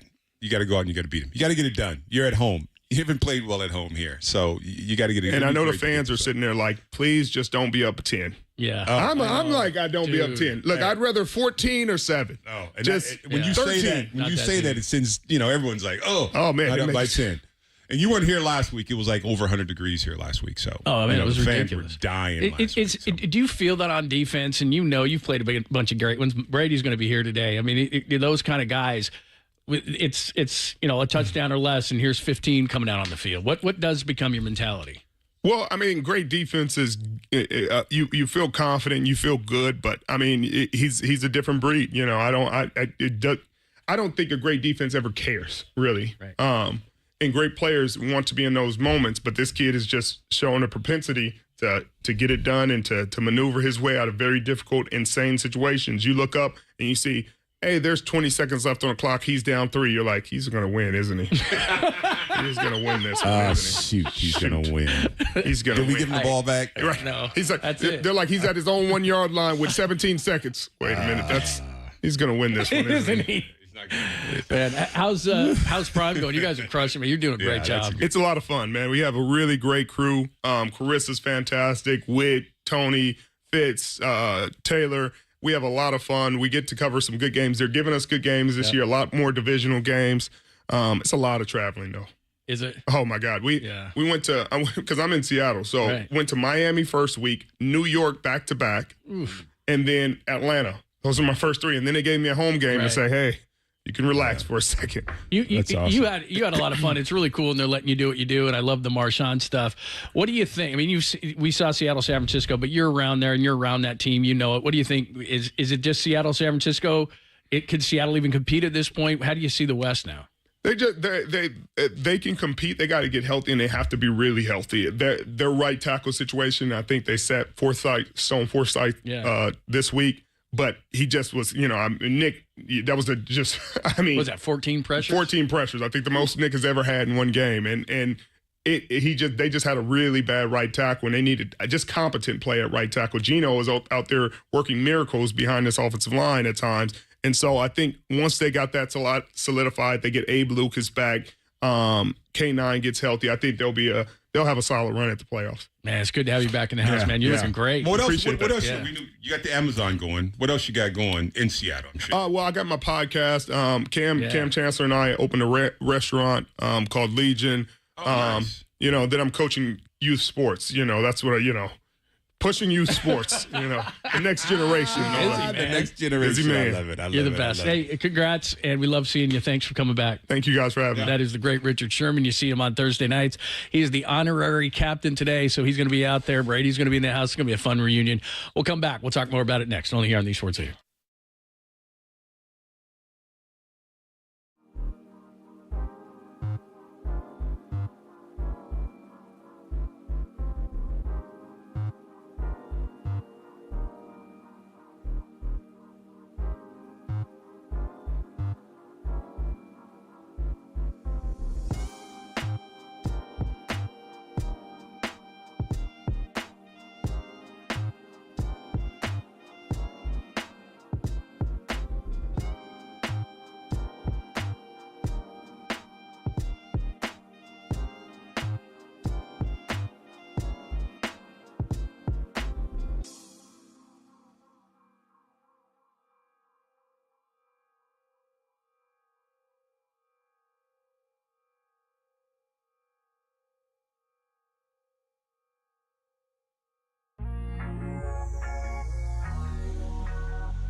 Adam Copeland back with your 49er player spotlight. It is week 7 of the NFL season, sees the Niners in a matchup of Super Bowl 58 from February of this year against the Kansas City Chiefs.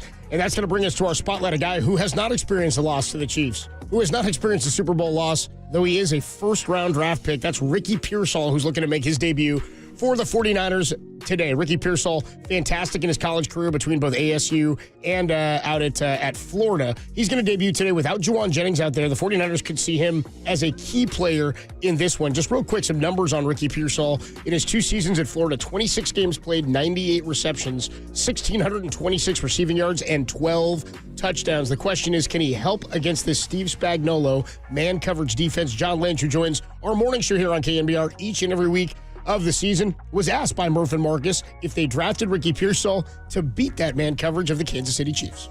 Kyle's dad, Mike, I played for him for 4 years, and he used to tell wide receivers, if you can't beat man-to-man coverage, you're going to be selling cars, And so, that's kind of a prerequisite for the position. But yes, it is a skill, and Ricky does have that skill. He's a technician. He's got a lot in his body.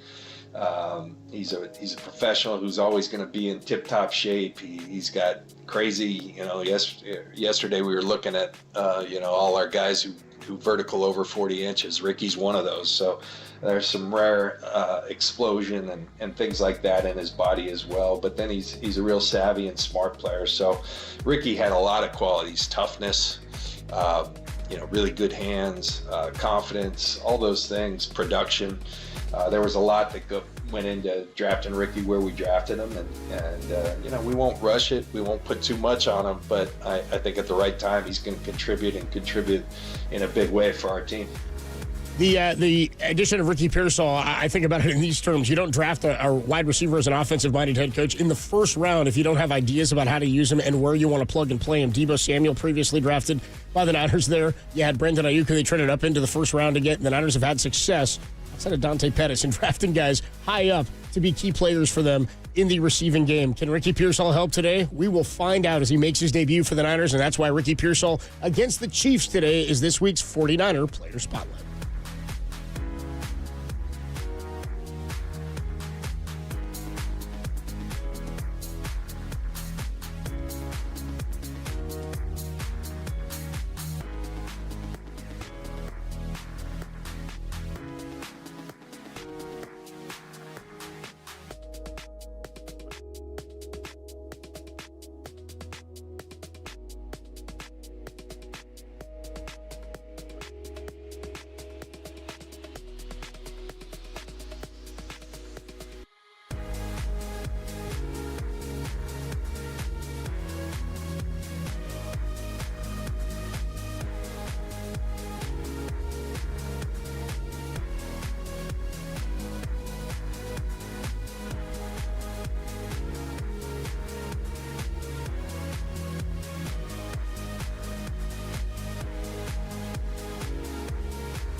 Steve Young, one of the greats, not just on the field, but the best half hour in sports radio, maybe just in radio in general. He joins myself and Tom Tolbert on our show Tolbert and Copes every week throughout the season. He joins us on Wednesdays at 5 o'clock. And this week, Steve made the point that they cannot get back the 49ers to the Super Bowl this week just by beating the Kansas City Chiefs.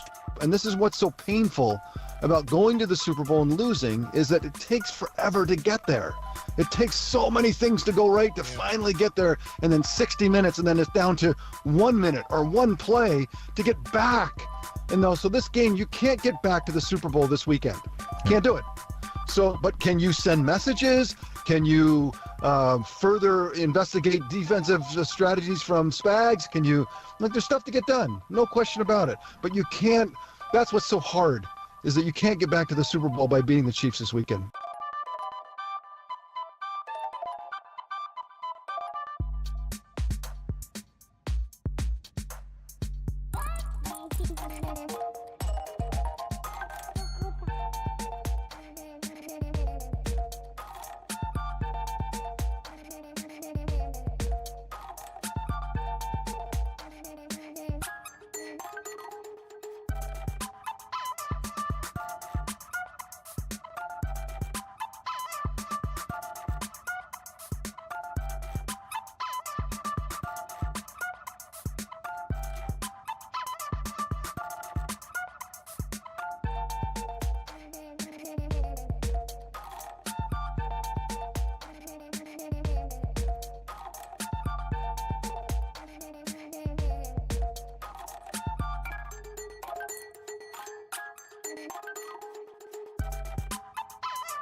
wouldn't say nothing too different. Still got 15 back there, and I'm the best to do it right now. And you always got a chance with him, so I think they look real good right now. As voice of Debo Samuel comparing this Kansas City Chiefs team to the Super Bowl team. And that, by the way, is something we haven't talked a whole lot about. The makeup of this Kansas City roster, it's like a completely different looking offense than the Niners saw in February in Super Bowl 58.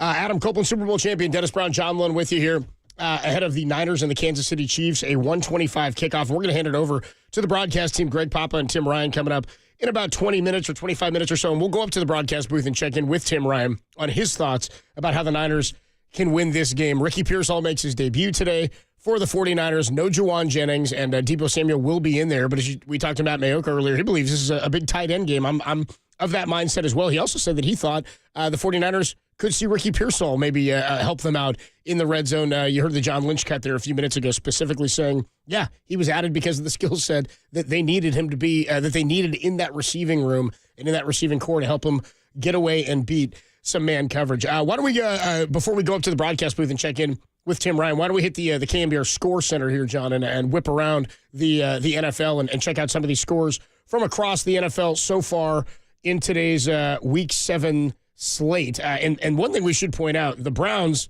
the big news so far this morning or this afternoon now as we reach 12 o'clock or just about, the Browns have lost their starting quarterback, Deshaun Watson, who non-contact injury. I don't know if you've seen the video yet, John and Dennis, but they've got a pretty good slow-mo and zoom in on him. He takes a snap. He looks to run to his right, and you see his leg plant. The knee kind of buckles, and you can watch his Achilles sort of snap. You watch the reverb on the calf there, and he was carted off. Deshaun Watson exits the game today for the Cleveland Browns, who, by the way, trail right now 7-6. They did find the end zone a little while ago. Nick Chubb made his debut today for them after coming off the gruesome knee injury and surgery from last year. He found the end zone. They did not get the extra point. The 1-5 Browns trailing the Bengals 7-6 right now in the third quarter. You saw that play, John? Did you see the injury to Deshaun? Yeah, you could tell right away that it was an Achilles because it was a non-contact injury, and he kind of planted on that back foot and it gave way, which is probably just one of the strangest relationships ever, from him going to Houston to having all the problems that he had off the field to going up there and just, I mean, I'd even suffice to say a shell of his former self, but he was even worse than that. And now he's got an Achilles injury that probably takes him off the field for, I don't know, a year to 18 months.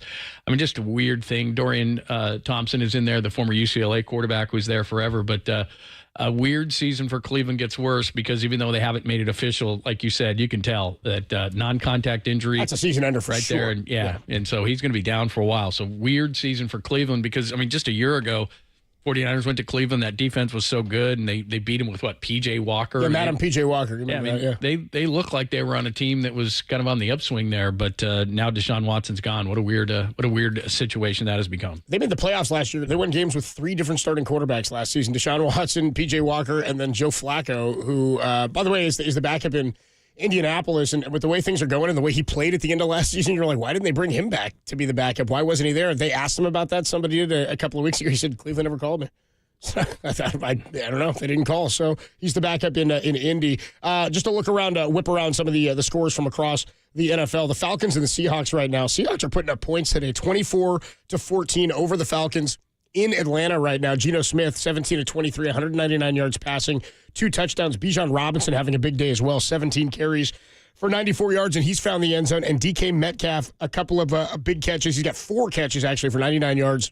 Got a big touchdown grab as well. The Titans are taking on the Bills, and they were up in this game early on the Bills, 10-0. Bills have come back now 14-10 in 8 minutes to play in the third quarter in that one. Titans defense, by the way, the pass defense for the Titans has been exceptional. We should point out, by the way, Amari Cooper just found the end zone in his first game with the Buffalo Bills. In terms of those 2 trades that went down this week, Devontae Adams and Amari Cooper, I don't think there's any denying that anybody would say Devontae Adams still the better player, though he hasn't had level of success in the last couple of years just because of where he's been in Las Vegas, and it didn't have a quarterback that could get him the football, and the Raiders are an absolute mess anyway. But I'll ask you guys, bigger impact for either team in those trades. Do the Jets benefit more from their trade to acquire Devontae Adams, or is it Amari Cooper to the Bills who helps out more? Oh, I would say only because of Aaron Rodgers' relationship with Devontae. I think, I mean, they were the best at it when they were together at Green Bay. So, And the Jets are looking for something, right? I mean, it's been a tough week for the Jets. Well, not a tough week, but it's been a lot of changes as far as the Jets go. And is this the missing piece? But it's got to benefit the Jets more because you got two players that did it so well at Green Bay. The chemistry's there. They know each other. I'm sure they called each other when this trade happened. Or before it even happened. So I would say Devontae. Yeah, for sure. And they out Hassan Reddick finally. So, a lot of times it's when you play a team. I mean, the 49ers got him right out of the gate, beat him pretty soundly.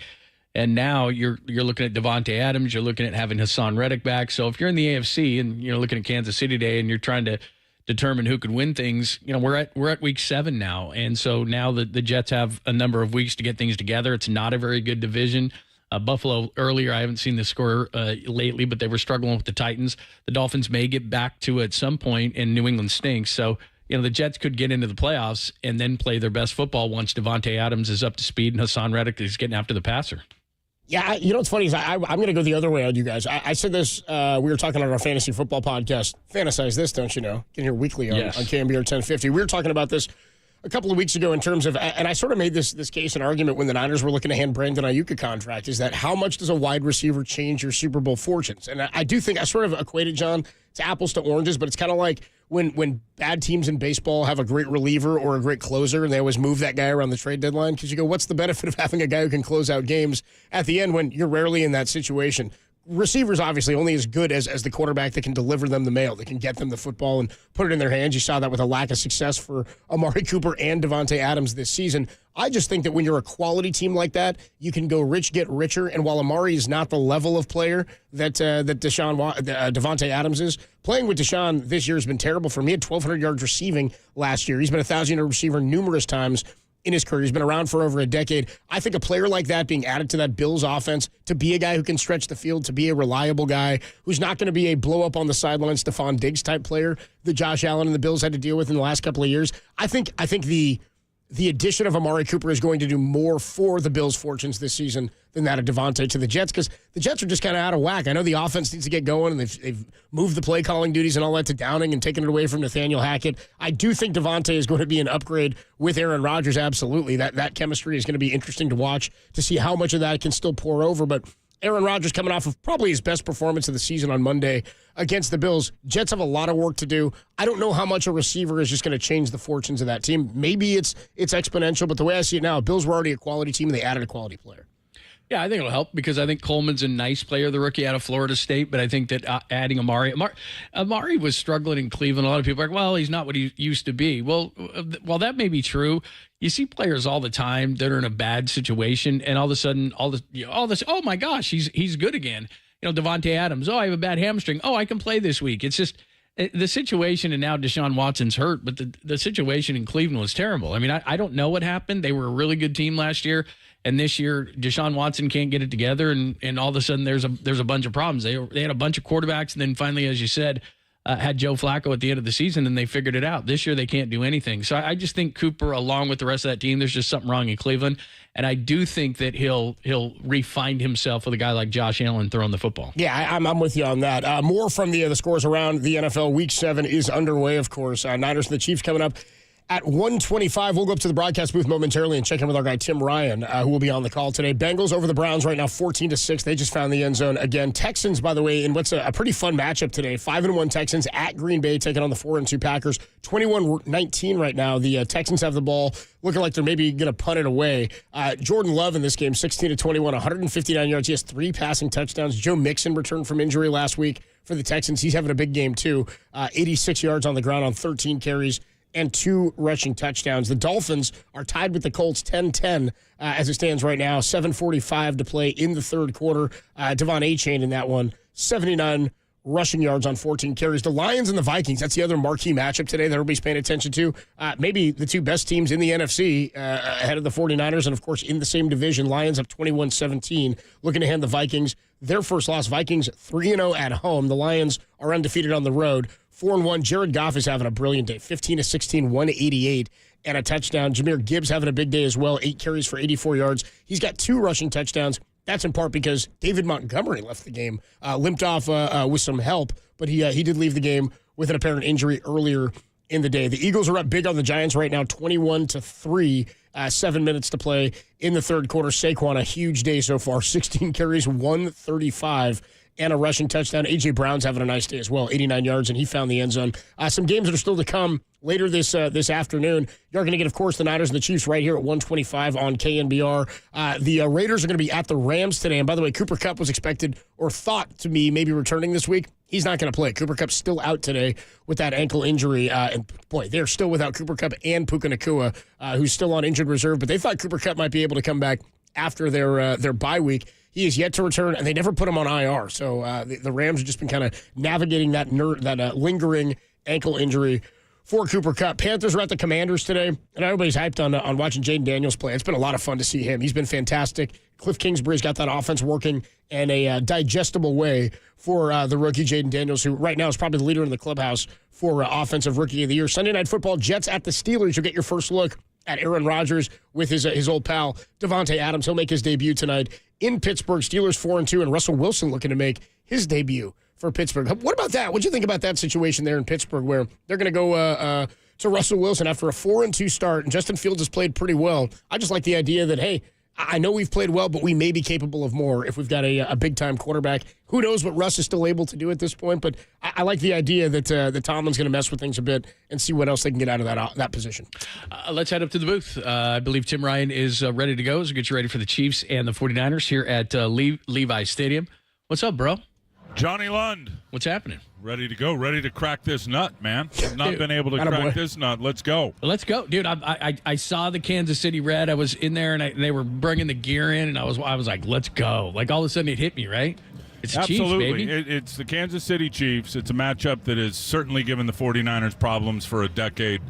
And it's the team that really took two life-changing moments right out from under their nose. Now, they earned it in the two Super Bowls, of course. The 19 season and the 23 season. But at the end of the day, it's not going to be the big redemption game and win at all costs. It's a Week 7 matchup.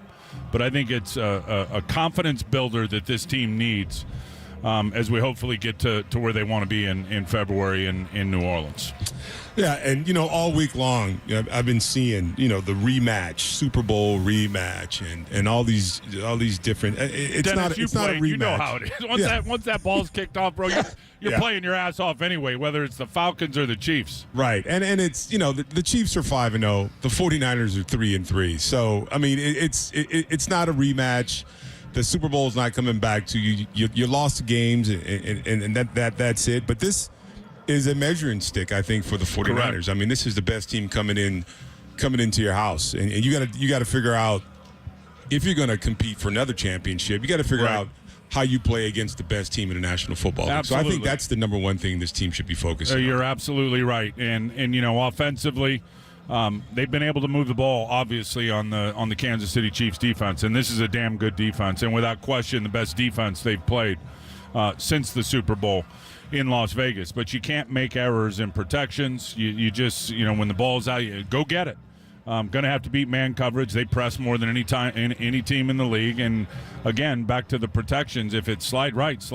If it's the back going left because the line's sliding right and going and picking up the free runner, you cannot drop the ball and make those critical errors because this defense will absolutely capitalize on it. And then on the other side of the ball defensively, got to do something to disrupt the rhythm and the chemistry between Kelsey and Patrick Mahomes. But at the end of the day, this game will come down to handling Mahomes off schedule, and I'm very curious to see how they play in the scramble drill and the plaster drill. I hope they play more man coverage, be aggressive on defense against this team, who, Worthy can absolutely fly, but there's no doubt they miss Rashee Rice and miss Pacheco in the run game and the pass game, and Rashee Rice certainly in what he is a guy that can beat the one-on-ones. But get after him, attack him, and the reason I like if they do it, and I hope they do at times in critical moments, play the man coverage, is it puts you in position to plaster. You're not sitting at a landmark and all of a sudden Mahomes breaks out. Then you got to go find somebody, hunt them up, and plaster them.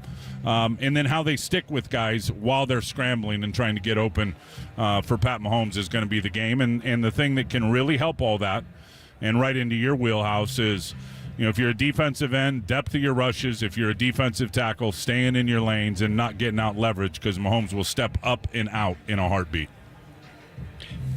Tim Ryan's joining us from the broadcast booth. John Lund, Dennis Brown, and Adam Copeland as gets ready for the Chiefs and the 49ers. It may not be the biggest impact, but it might be the biggest story, and that's Ricky Pearsall. What do you expect out of him today? I don't know. I mean, I would think he's going to play a minimum of 20 plays, I would hope.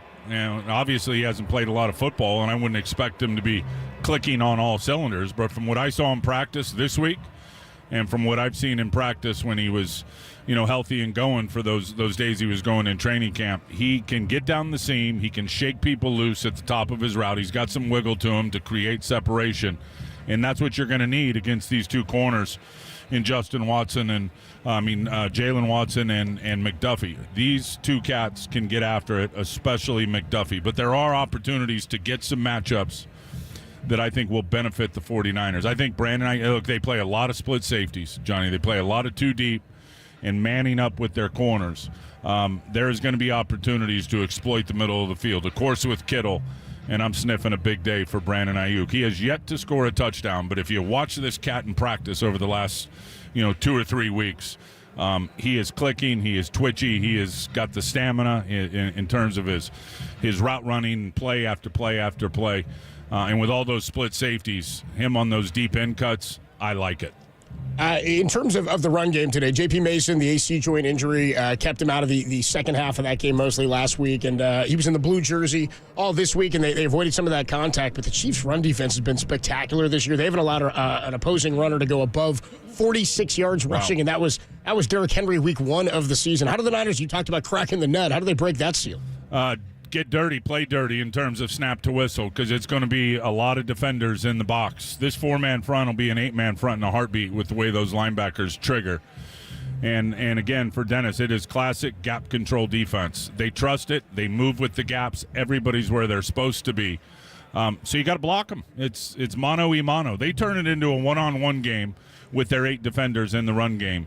And the 49ers, you got to win some of those one-on-ones. So straining to finish blocks up front will be absolutely a key.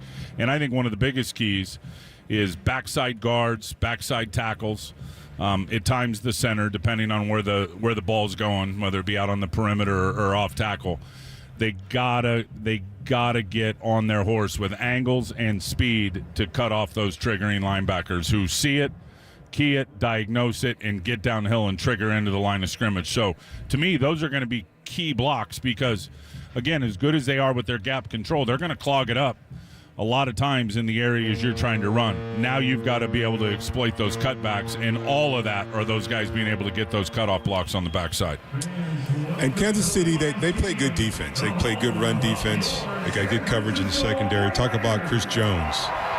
He loves to travel. He loves to pick out an offensive lineman that he thinks that he can beat and get penetration right away. How do you block a guy like Chris Jones? Well, I think you do what everybody does, and it's why he'll be right in there, I think. And he's only got 3 sacks, but his impact on the game, both in the run game, but in particular the pass game. If they're in the just regular nickel. Now, when they go to dime, he'll get out and get a one-on-one on the edge. But he will wreak havoc and ruin your game plan rushing over the guards. So nobody really leaves him one-on-one. Everybody slides their protection, which means the center goes that way. Whichever way he is, the line's going to slide that way so that the center can help out and try to stop some of those inside moves with the clubs and the swipes and all the stuff that Chris Jones is so good at. So you got to get 4 hands on him like everybody does. But the whole key now is almost all of their blitzes. And Spagnuolo will blitz at a high rate, as you guys know. You got to stay out of 3rd and long, 3rd and 6 plus. He's bringing the heat, and almost every bit of it, whether it be overload or just getting one-on-ones, and typically it's an overload blitz, is coming away from the slide because they predict the protection. They know what it's going to be, so they just attack the soft spot in the protection. So running backs got to be on point. Again, back to that play in the Super Bowl, the third down before regulation when Brock got hit and couldn't get it to Brandon Ayuk, which I think would have ended up winning that game. Breakdown in protection. So no mental errors when you're trying to block the blitzers away from the slide. And then Brock Purdy, of course, finding those hot routes when there's an unblocked player. Tim, have a great call today, man. Should be an exciting one. We're all looking forward to this. Got some juice today, and we will talk to you soon. All right, fellas. Talk to you. Good deal there from Tim Ryan. We'll hand it over to Greg and Tim here in just a couple of minutes to get you ready for a 1:25 kickoff. Niners and the Kansas City Chiefs here from Levi Stadium. Time for the keys to the game, sponsored by your Bay Area Chevy dealers. Visit BayAreaChevroletDealers.com. You just heard Tim saying it there. It's about picking up blitzes. It's about this man coverage. I'm going to go something a little bit simpler. And I know, again, I joked about this earlier. Team that scores more points is going to win this one, John. But the team that executes in the red zone today is likely to be the team that can pull away. You want to stop playing for three. Do the 49ers, especially, by the way, when they're with their third kicker on the season, and Anders Carlson, who will be there today. It's going to be a lot of time. We're talking about field position, especially if he's not kicking the ball through the back of the end zone. But in terms of red zone efficiency, I pointed this out earlier, the Niners at 4.5 attempts in the red zone a game, second in the NFL. The Chiefs are going to get down there, 3.8 attempts a game. They will have opportunities to score in this one up against the goal line, but they're only doing it at a 39% clip. That's 29th best, or worst, I guess I should say, in the NFL. The 49ers at 44.4%, 25th. Not a whole lot of difference there. I think whoever finds the end zone more from the red zone is going to find success in this. Yeah, and I think the team that makes the least mistakes, turnovers, penalties, giving up big explosive plays, I think that's going to be the team that's going to come out, victorious in this football game. Just have a mistake-free football game. I think the two things you just mentioned, the red zone, I think that's huge. We've seen this every time they've played Kansas City with Mahomes and Reed. You're not going to beat them kicking field goals, and hopefully Anders Carlson today kicks field goals well, but you got to be good in the red zone, like you said. That's the first thing. And then the second thing, and we talked about it with everybody, Richard Sherman and everybody that's talked today, is you got to close. You couldn't close against Arizona at home. You couldn't close against the Rams on the road. Well, what Kansas City does outside of one game in their 5-0 start is it comes down to the last possession. Well, that means it comes down to 15, or it comes down to their defense. But generally speaking, when we've seen it, it's come down to Patrick Mahomes. So if it comes down to that final drive, and it's Mahomes with the ball, which it seems like it may, who's going to make the plays? Can they make a play defensively? Or if it's Brock that has the ball in his hands last, can he make the play? It just seems to me that with Kansas City games, it comes down to not only the 49ers, but their entire season is coming down to those final moments. And the Chiefs have proven that they come through in those moments. And at least this season, the 49ers have not. Any concern with Xavier Worthy? I mean, we keep talking about their inability, the Chiefs, to stretch the field and to get guys downfield. Again, Patrick Mahomes, 558 air yards. It's like 300 air yards behind Brock Purdy. Patrick Mahomes, 26th in the NFL in air yards passing. 3.5 air yards an attempt is at 32nd best in the NFL. They run the ball a lot, ninth most of any team in football at 30 attempts per game. I would expect them to try to get Worthy the ball more, but Juju Smith-Schuster was the guy a couple of weeks ago for them after Rashee Rice went out. I expect gadget things. I expect some stuff and sweeps with him out of the backfield, but how do you expect them to sort of expand what they've been able to do with Worthy, John? I think what they did last time when they were here and they won 44-23 in a non-Super Bowl, which was they used Hardman a lot to press the edges, which I think probably with Worthy's speed, they'll use him to do those kind of things, and they don't block Nick, and it confused the entire defense, but they should be ready for that. I think, Dennis was saying this earlier, this isn't the same defense that they were. The defense of the Chiefs is better than the defense of the 49ers. The defense has to step up. They got to get pressure on Patrick Mahomes. You mentioned Worthy, not only on jet sweeps and those things, but they're going to press. They're going to try to go deep. I mean, why wouldn't you if you had a guy with that kind of speed and the safeties that have been susceptible to it? And they're going to, as weird as this sounds, they're gonna see what's going on with Charvarius Ward because he's had injuries. He hasn't had the season he had a year ago. So they're going to try these corners. Demo's been solid, but they're going to try these corners. And you said this earlier, Dennis, the thing that makes me nervous is that there are attackable areas of this defense. Devondre Campbell, when he's on the field, is going to be attacked.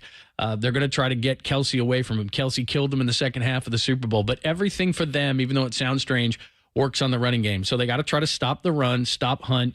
And then I'm not saying make Mahomes beat you because he will, but they've got to take away that portion. Or else what's crazy, they'll run it. The Kansas City is perfectly fine running the football.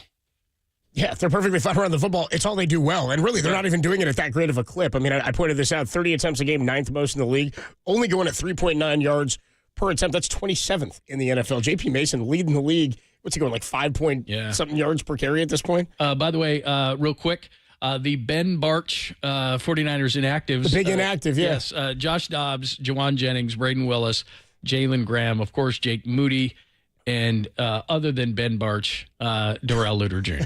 The big inactive, Ben Barch. Not going to be out there today. Ben Barch, 49ers inactive list. Should be a fun one. The Niners, again, you heard Steve Young say it earlier. Tim Ryan said it. Hey, and he just said it to Dennis. Once that ball gets kicked off, it's not about the Super Bowl last year. It's about winning this football game, and a huge game for the Niners in terms of having the bye in a couple of weeks. You get Dallas on Sunday Night Football next week. Niners going into the bye at 5-3 would be, I think it would be a great palate cleanser for a lot of 49er fans, considering how you pointed out, John, they lost a couple of division games. They've wasted their mulligans to this point in the season. For Dennis Brown, John Lund, I'm Adam Copeland. We'll be back with you on the postgame, the Niners and the Kansas City Chiefs. Andy Reid coming in at 21-4 all-time off of a bye. However, Patrick Mahomes has never in his career started 6-0, and that's looking to do something he's never done today. We'll hand it over to Greg and to Tim. The Niners and the Kansas City Chiefs coming your way at 125, only here on the Sports Leader.